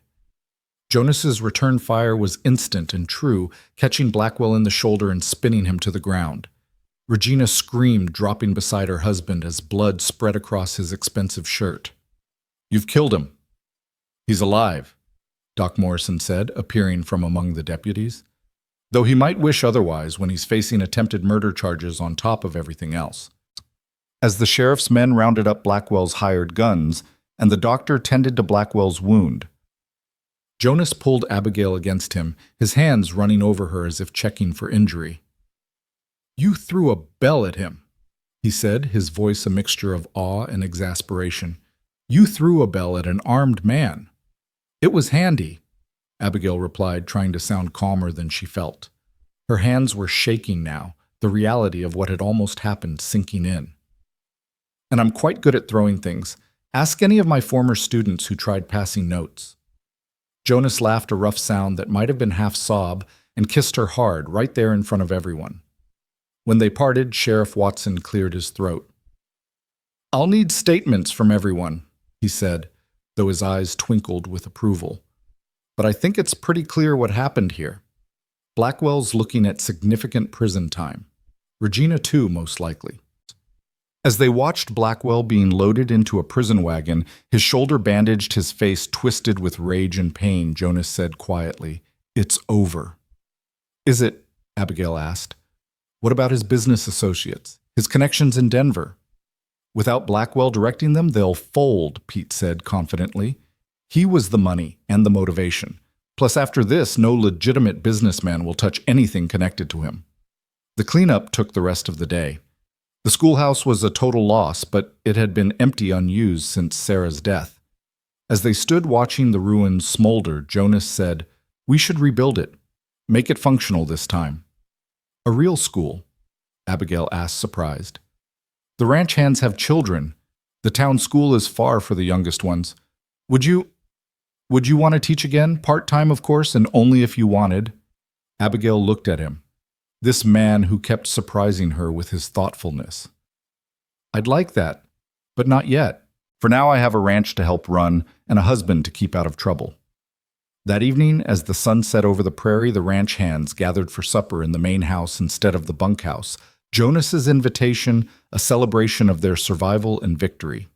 The dining room, designed for formal dinners that Sarah had never hosted, rang with laughter and conversation in multiple languages. Mrs. Chen outdid herself with the meal: roasted beef, fresh bred vegetables from the garden, and 3 kinds of pie. The men toasted Jonas and Abigail repeatedly, and she noticed how they'd begun calling her Mrs. Boss, with genuine affection rather than mere politeness. It was young Tommy Morrison, working his first season as a hand after finishing school, who asked the question everyone was thinking.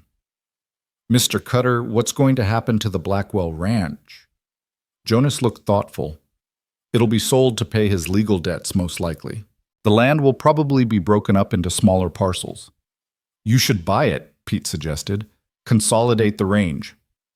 "I have enough land," Jonas replied, "but I might bid on the water rights.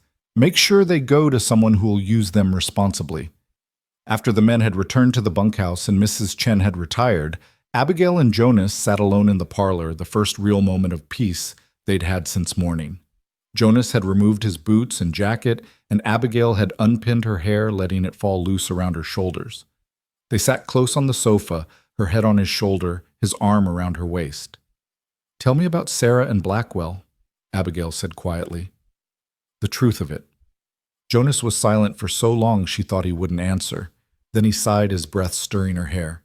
"I didn't know they'd been sweethearts, but it makes sense now why she was so unhappy, why Blackwell's always hated me with such personal venom."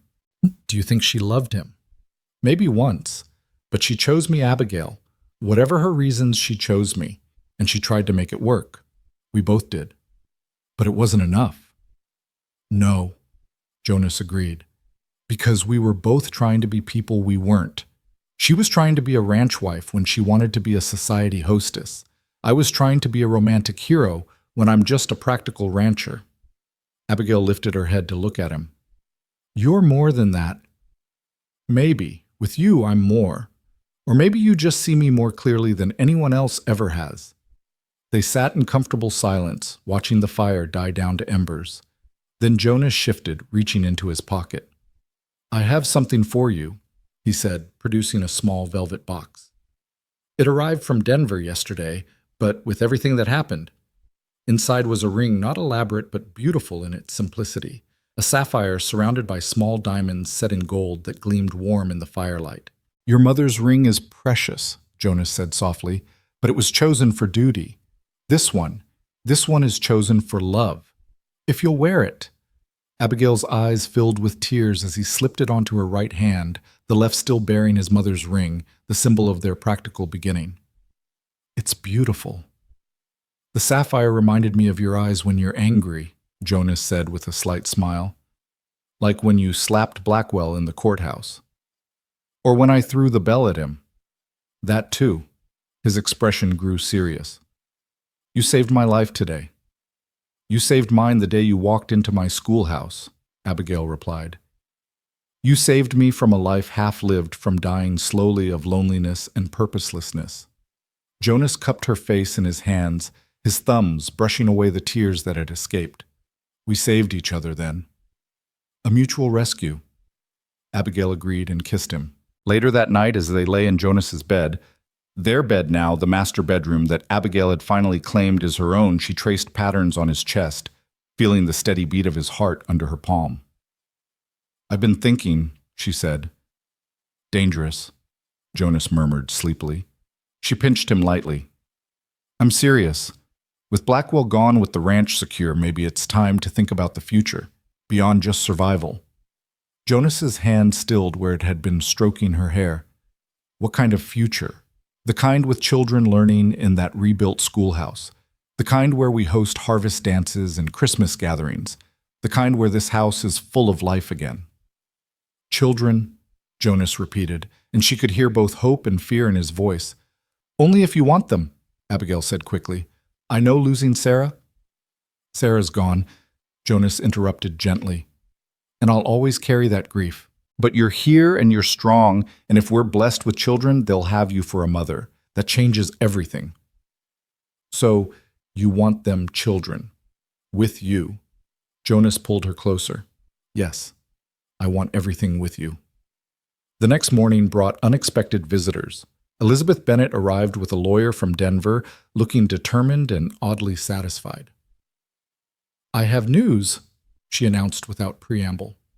"Marcus Blackwell wants to make a deal." Jonas's expression hardened. "No deals." "Hear me out," Elizabeth insisted. "He's willing to sign over all claims to the disputed land, pay full restitution for the damages, and leave the state permanently. In exchange, you drop the attempted murder charges to assault." "He tried to kill Jonas," Abigail protested. "And he'll still serve time," the lawyer interjected.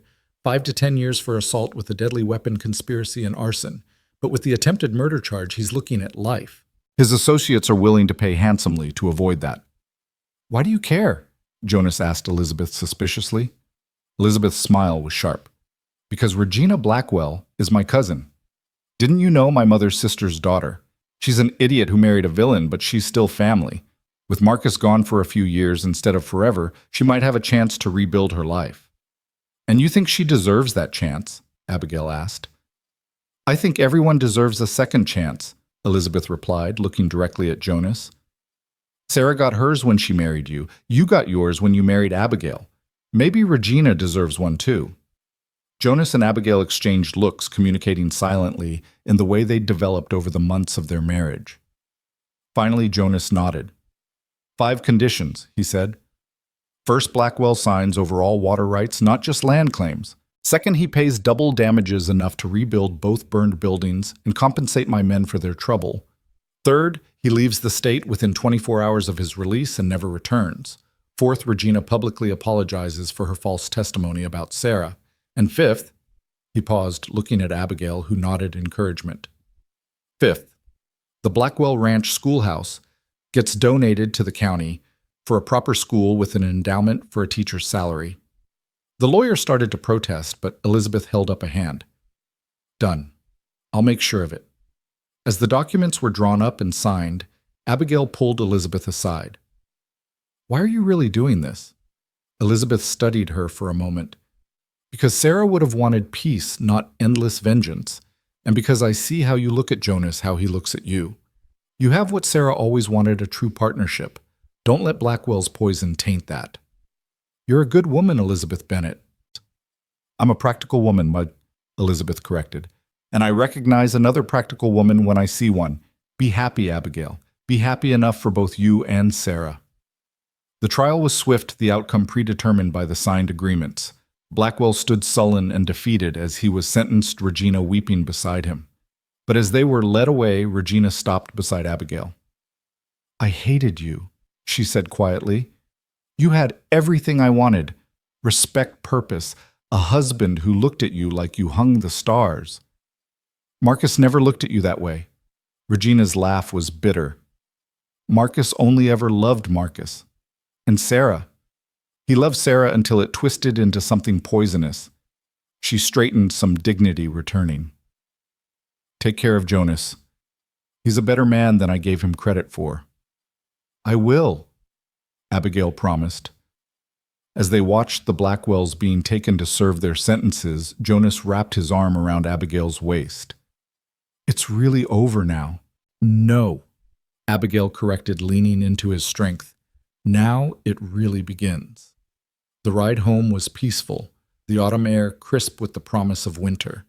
As they crested the rise that overlooked the ranch, Jonas pulled the horses to a stop. Below them, the ranch spread out like a promise, the new barn rising strong and proud, the house warm with lamplight, the land rolling endless toward the horizon. When I first came to your schoolhouse, Jonas said quietly, I was looking for a business arrangement, a practical solution to a practical problem. And what did you find instead, Poton? Everything, Jonas said simply. I found everything. As they descended toward home, Abigail thought about the journey that had brought them here from that first shocking proposition to this moment of perfect understanding. She thought about Sarah, hoping the gentle woman had found peace. She thought about Blackwell and Regina beginning their punishment and perhaps their redemption. But mostly she thought about the man beside her, this complicated, wonderful, infuriating man who had offered her a business arrangement and given her love instead. The ranch hands were gathering for evening chores, calling out greetings as they passed. Mrs. Chen stood in the doorway, smiling her quiet smile. The new barn cast long shadows across the yard, and somewhere a meadowlark sang its evening song. Welcome home, Mrs. Cutter, Jonas said, helping her down from the wagon. Welcome home, Mr. Cutter, she replied, and stood on her toes to kiss him, not caring who saw. Inside the house was warm and welcoming. The parlor where they'd first negotiated their arrangement had been transformed. Abigail's books mixed with Jonas's on the shelves. Her mother's quilt draped over his leather chair. Fresh flowers in vases that had gathered dust during the years of Jonas's solitude. That evening, as they prepared for bed in the master bedroom that was truly theirs, now Jonas pulled out a folded paper from his dresser drawer. What's that? Abigail asked, brushing out her hair. Our original agreement, he said, holding up the practical contract they'd signed before the wedding. The one that outlined our business arrangement. Why do you still have that? Instead of answering, Jonas walked to the fireplace and tossed the paper into the flames. They watched together as it burned, the carefully negotiated terms turning to ash. We don't need it anymore, he said simply. What we have can't be contained in contracts or conditions. Abigail moved into his arms, feeling the solid strength of him, the steady beat of his heart. What do we have, Jonas? Love. He said the word that had once seemed impossible, now flowing easily from his lips. We have love and partnership and a future that's ours to build. Together, Abigail added. Together. Jonas agreed and kissed her with all the passion that their practical beginning had never promised, but had somehow delivered anyway. Outside, the first snow of winter began to fall, blanketing the prairie in pristine white. But inside the Cutter ranch house, warmth and love had taken root, growing stronger with each passing day. The school teacher and the rancher had found in each other not what they'd sought, but what they'd needed, and that made all the difference. The winter that followed was the harshest in a decade, but inside the Cutter ranch house, warmth prevailed. Snow piled against the windows, while Abigail and Jonas learned the rhythms of true partnership their practical arrangement having bloomed into something neither had dared imagine. It was during one particularly fierce blizzard in January that Abigail first suspected she might be carrying a child. She stood at the kitchen window watching Jonas and the hands struggle through the snow to reach the cattle and pressed a hand to her stomach where a peculiar fluttering sensation had been troubling her for days. Mrs. Chen, ever observant, appeared at her elbow with a cup of ginger tea. "You feeling sick in mornings?" the older woman said. It wasn't a question. Abigail turned to her eyes wide. "How did you know?" "I have eyes. Also, you don't eat breakfast anymore, just push food around plate." Mrs. Chen's smile was knowing. "When did you last have your monthly time?" The question made Abigail blush, but she calculated quickly. 2 months ago, maybe more. But I thought it was just the stress of everything with Blackwell. "Stress don't make you glow like sunrise," Mrs. Chen said firmly. "You carrying Mr. Jonas's baby, I'm sure." The certainty in her voice made Abigail sink into a chair, her mind reeling. A baby. After all those years of assuming motherhood had passed her by, after resigning herself to teaching other people's children, she might be carrying her own child. "Don't tell Jonas yet," she said quickly. "I need to be sure. I need to see Doc Morrison." Mrs. Chen nodded. "I keep secret, but not for long. Soon everyone will see." The next morning brought a break in the storm, and Abigail convinced Jonas she needed supplies from town. He wanted to accompany her, but she insisted she'd be fine with Pete as escort, claiming she wanted to surprise him with something special for their upcoming 6-month anniversary. Doc Morrison confirmed what Mrs. Chen had suspected. "About 10 weeks along, I'd say," he announced after his examination. "Everything seems healthy, Mrs. Cutter. You're strong, you're young enough, and you've got good wide hips for birthing." "Young enough?" Abigail laughed nervously. "I'm 33, doctor, and I've delivered babies to women 10 years older," he replied reassuringly. "You'll be fine. The question is, how's Jonas going to handle it?" "After what happened with Sarah." "What about Sarah?" Abigail asked, alarmed. Doc Morrison looked uncomfortable.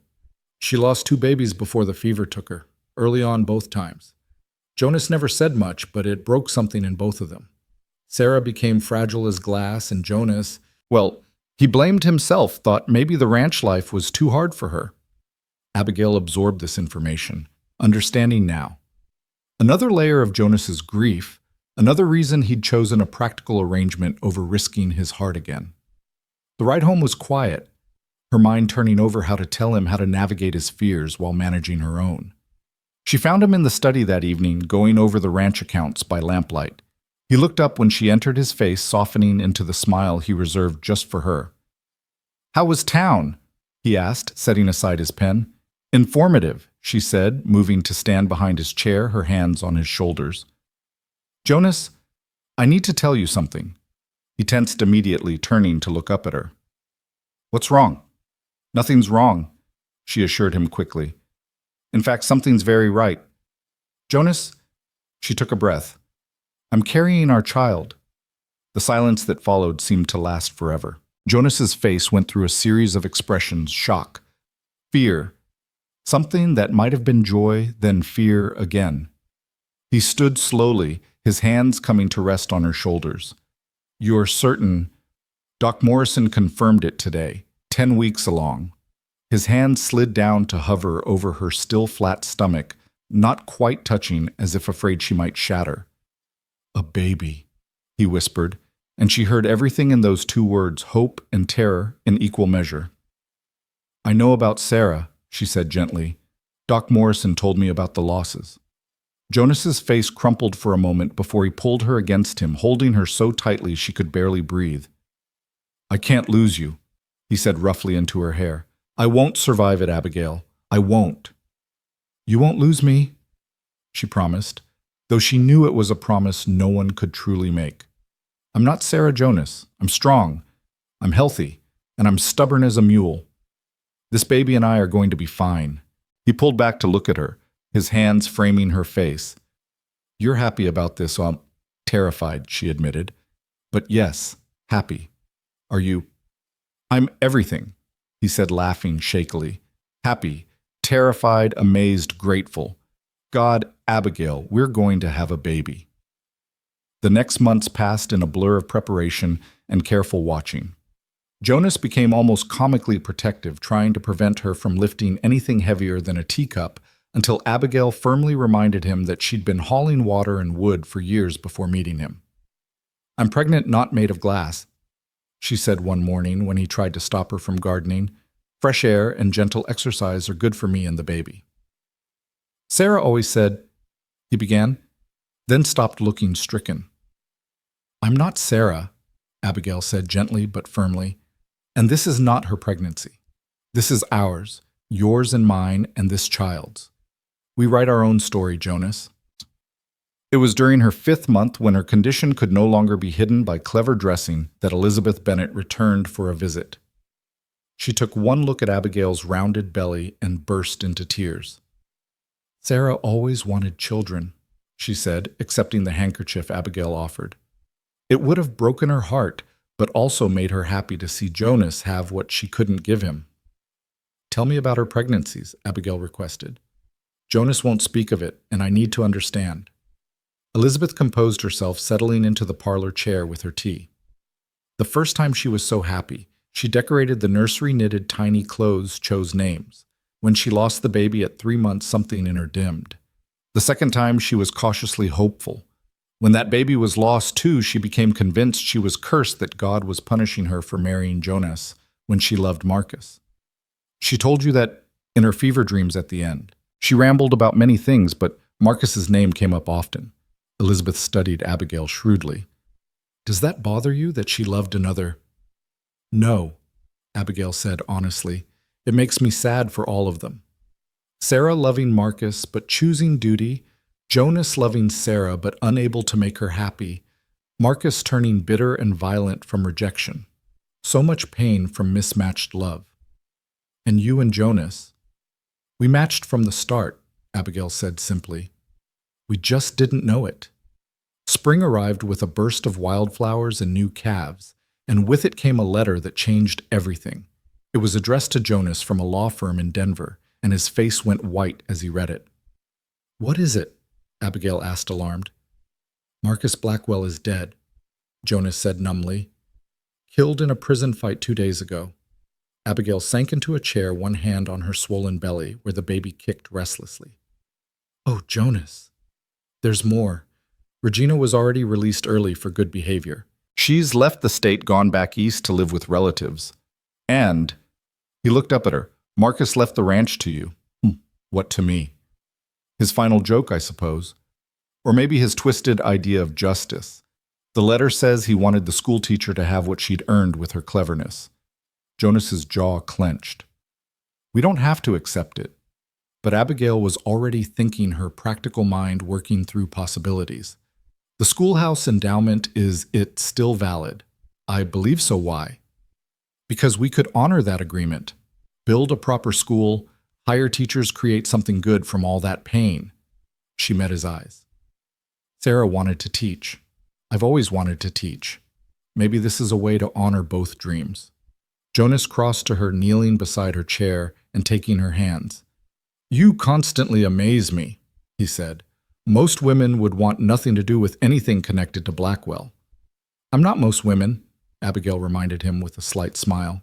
"Besides, Regina deserves to know something positive came from her husband's legacy, even if he intended it as an insult." The legal transfer took weeks to complete, but by early June, Abigail stood in what had been the Blackwell Ranch House, now designated as the Prairie Rose Academy for local children. The name had been Jonas's suggestion, prairie for the land they all shared, rose for Sarah's favorite flower. "You think she would have approved?"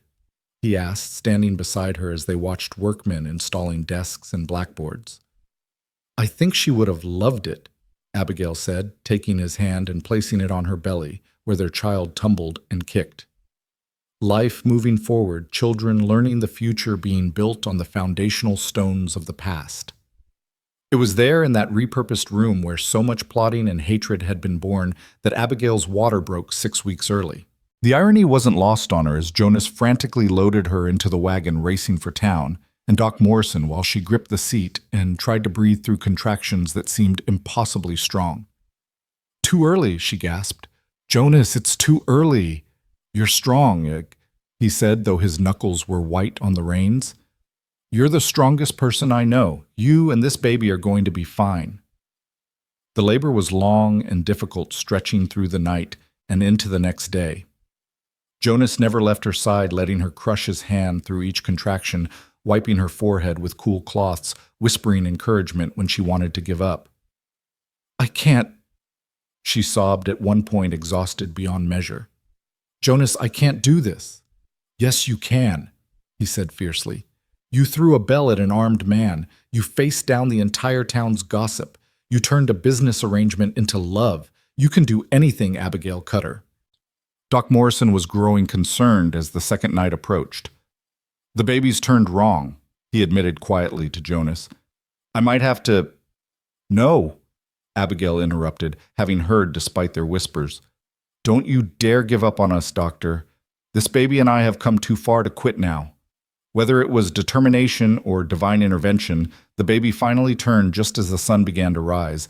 3 pushes later, a small but perfect son entered the world, his cry thin but strong.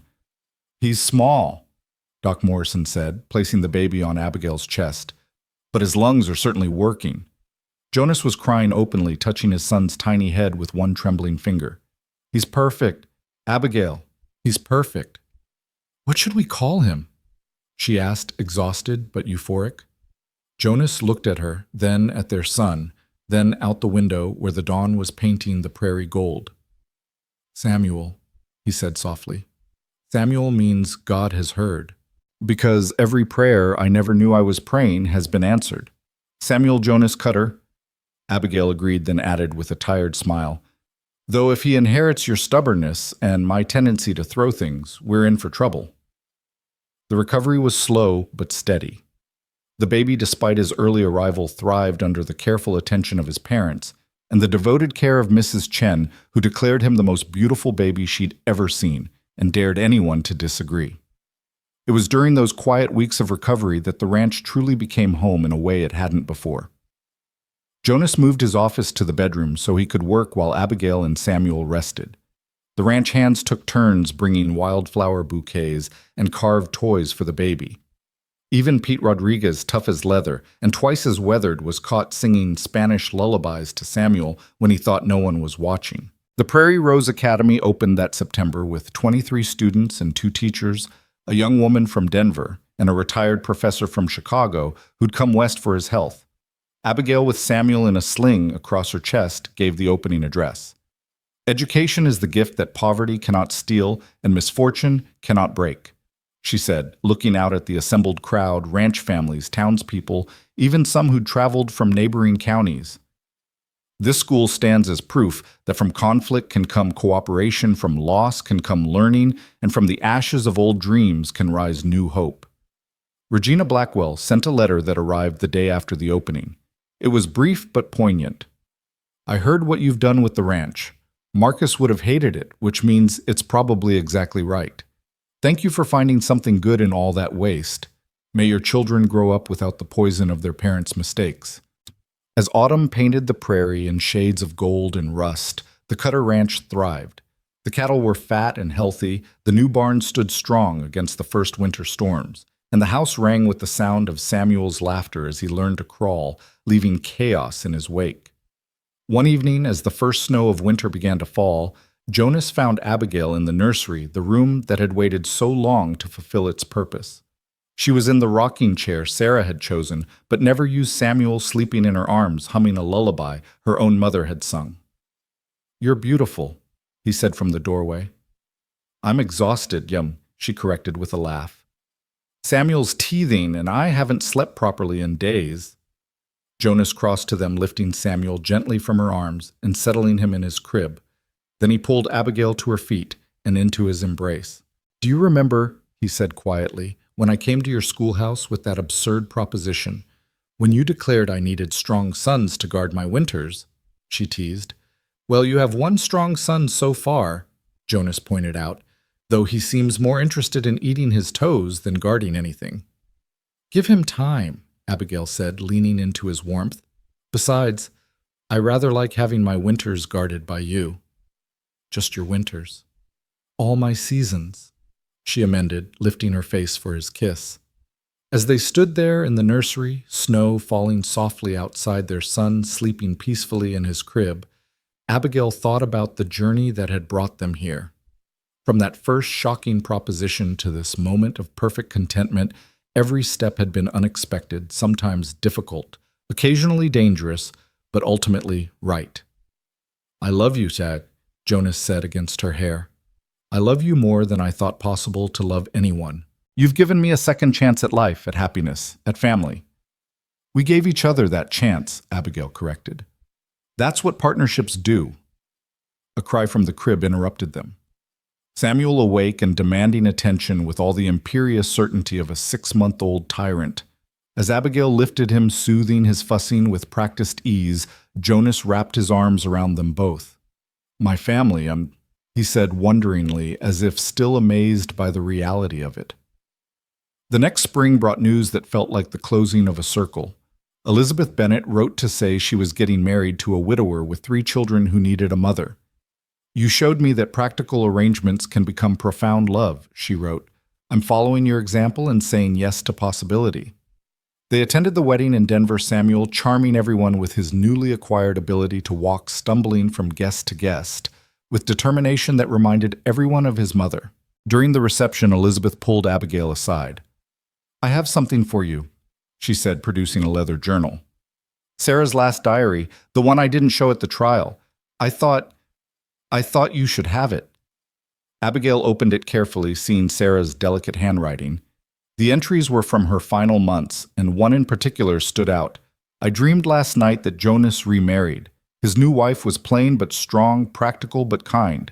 She made him laugh, really laugh, not the polite sound he makes for me.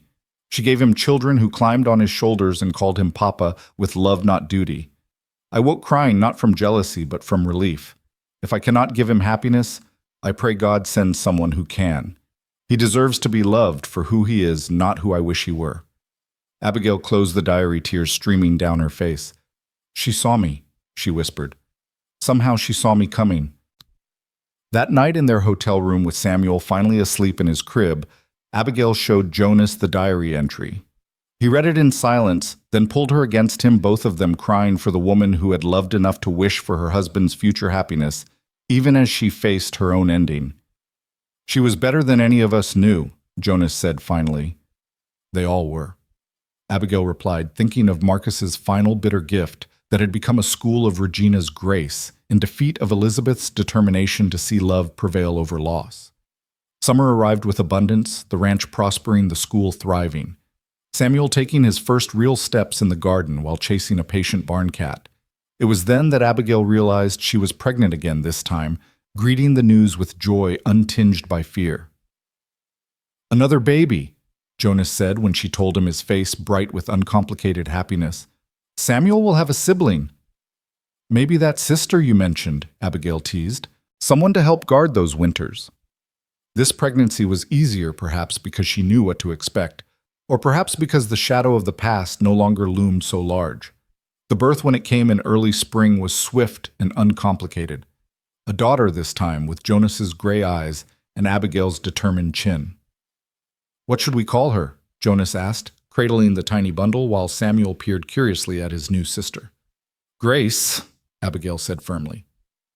Because that's what this life has given us, grace we didn't earn, couldn't have imagined but received anyway. Grace Sarah Cutter, Jonas added softly, and Abigail nodded, understanding the tribute and accepting it. As spring turned to summer, the prairie bloomed with unusual abundance. The garden Abigail had coaxed from the difficult soil produced vegetables enough to share with half the county. The school graduated its first class with 3 students accepted to colleges back east. The ranch turned its best profit in a decade. One evening, as they sat on the porch watching Samuel chase fireflies while Grace slept in Abigail's arms, Jonas said, I've been thinking about our beginning. Our practical arrangement. Abigail smiled at the memory. I told you that you needed strong sons to guard your winters, he recalled. But I was wrong. Oh, you never needed guarding, Jonas said, taking her free hand in his. You were always strong enough to guard yourself. What you needed was someone to share the watch with. "And what did you need?" Abigail asked. Jonas was quiet for a moment, watching their son laugh with pure joy as a firefly landed on his nose. "I needed someone to remind me that life is for living, not just surviving, that love isn't weakness, but strength, that second chances aren't betrayals of the past, but honors to it." "We both needed each other," Abigail said simply. "Just not in the ways we thought." Mrs. Chen appeared in the doorway. "Mr. Jonas, Mrs. Abigail, supper ready. I made Samuel's favorite." "Dumplings!" Samuel shrieked, abandoning his firefly chase to race toward the house. As they rose to follow their son inside, Jonas stopped Abigail with a gentle hand on her arm. "Thank you," he said simply, "for saying yes to my absurd proposition, for seeing past my walls, for giving me this life I never dared dream of." "Thank you," she replied, "for seeing me when I'd become invisible even to myself, for offering partnership and delivering love, for these children, this home, this future we built from such practical beginnings." Inside their home glowed with lamplight and rang with laughter. Samuel was already at the table drumming his spoon impatiently while Mrs. Chen pretended to scold him. Grace stirred in Abigail's arms, making the small sounds that preceded demands for milk. The ranch hands could be heard in the yard ending their day's work with jokes and plans for tomorrow. This was her life now, not the solitary existence of a spinster schoolteacher, not the cold arrangement of a business marriage, but something richer and stranger and more wonderful than any story she could have imagined. The giant cowboy who had declared his need for a wife had become the love of her life. The lonely teacher who had needed strong sons had become the heart of a thriving family. As they entered their home together, the door closing behind them against the cooling evening air, Abigail thought she heard something on the wind. Perhaps Sarah's laugh, free and joyful at last, or perhaps just the prairie grass singing its eternal song of endurance and hope. Either way, she was home. They all were, finally and forever, home. The seasons turned as seasons do, and the Cutter Ranch stood strong against winter storms and summer droughts alike. Samuel grew tall and serious like his father, but with his mother's quick wit.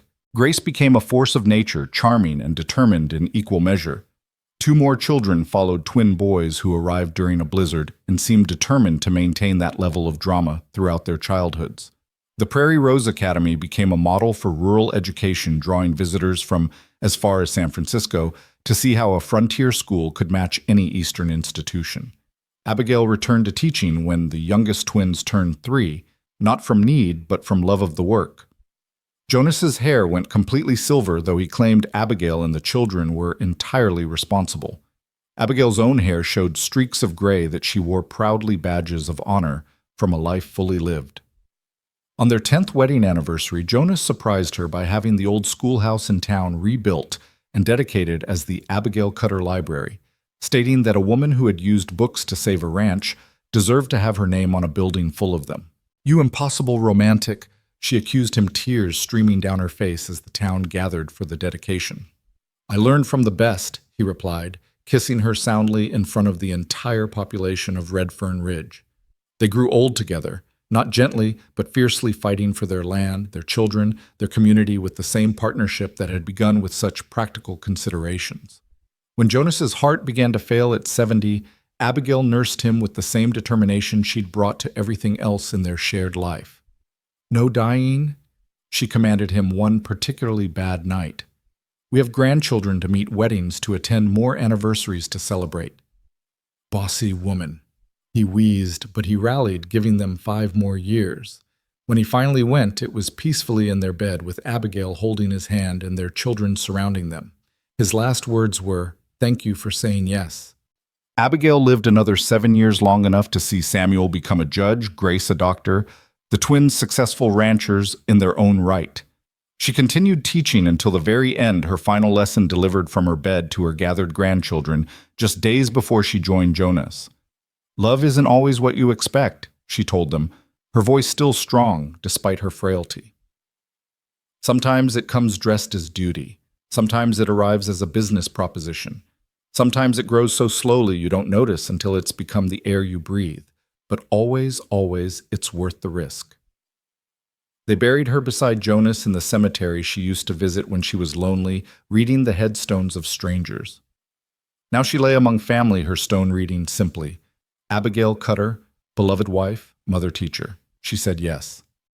And in the spring that followed, the prairie roses bloomed more abundantly than anyone could remember, as if the earth itself celebrated a love that had begun with such practical intentions and ended with such profound grace.